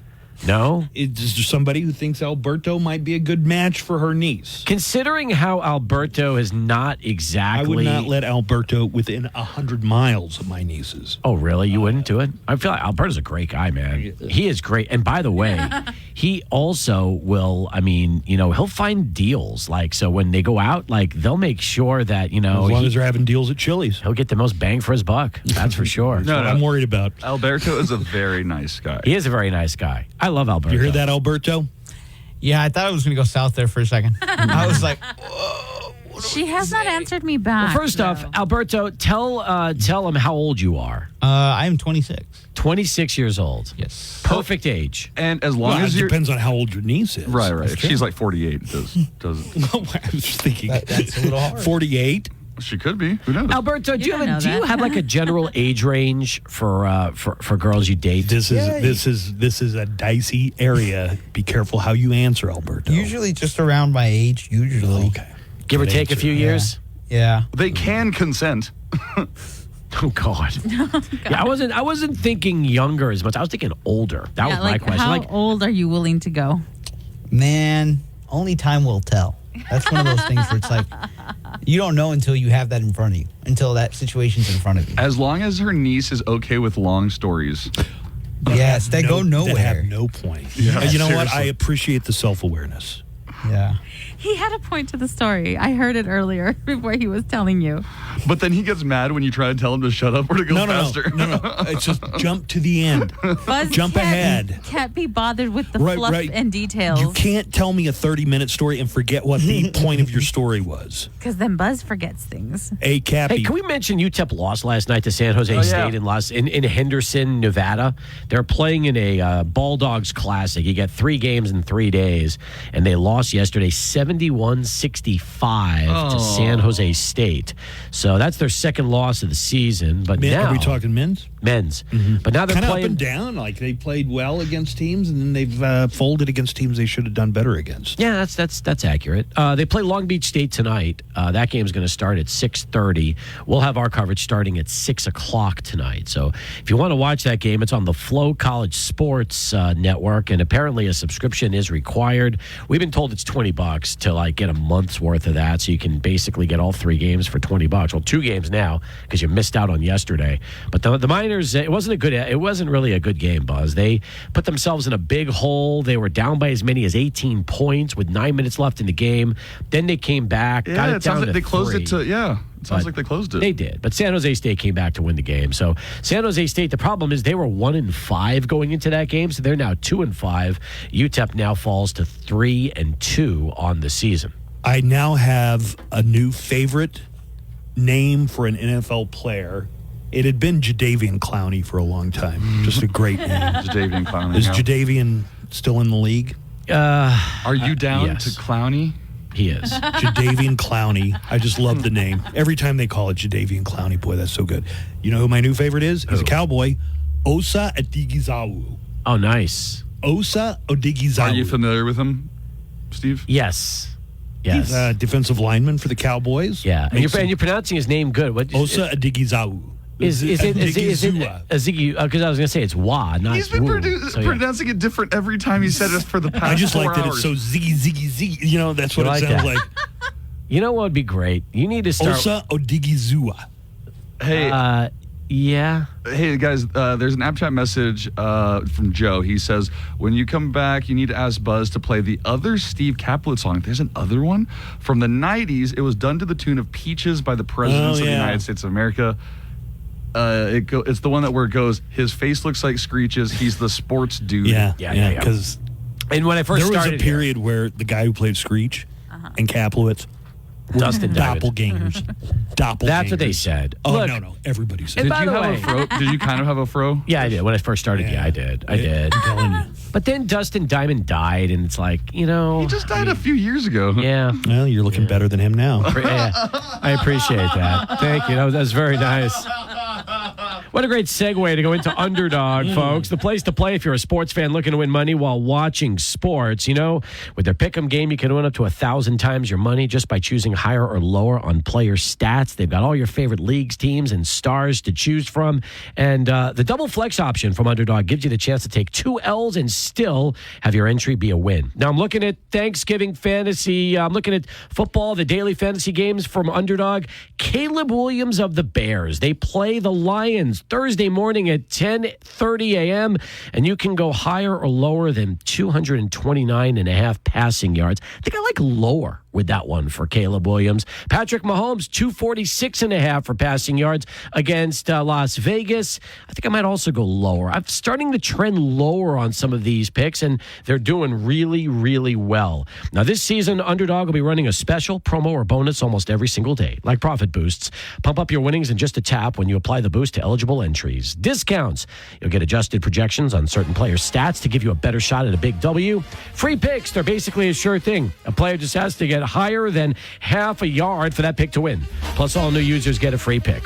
Download the app, sign up with promo code KLAQ, and deposit now to get up to $1,000 in bonus cash instantly. That's promo code KLAQ. Must be 18 plus and present in a state where Underdog Fantasy operates. Terms apply. Concerned with your play? Call 1-800-GAMBLER or visit www.ncpgambling.org. Real quick, who is participating in the company potluck today? And if you are participating, what did you bring? Anybody? I am. Yeah, what'd you get? Potato salad. Potato salad. Nice. It's the easy one. Unfortunately, I'm Your not gonna be chicken able to. thighs. Lame. Oh yeah, my 4 chicken thighs. No, I have to do a video chat afterwards. So. Alberto? I'm going to go get some tamales right now. Tamales. I brought chile con queso. Nice. You make good queso?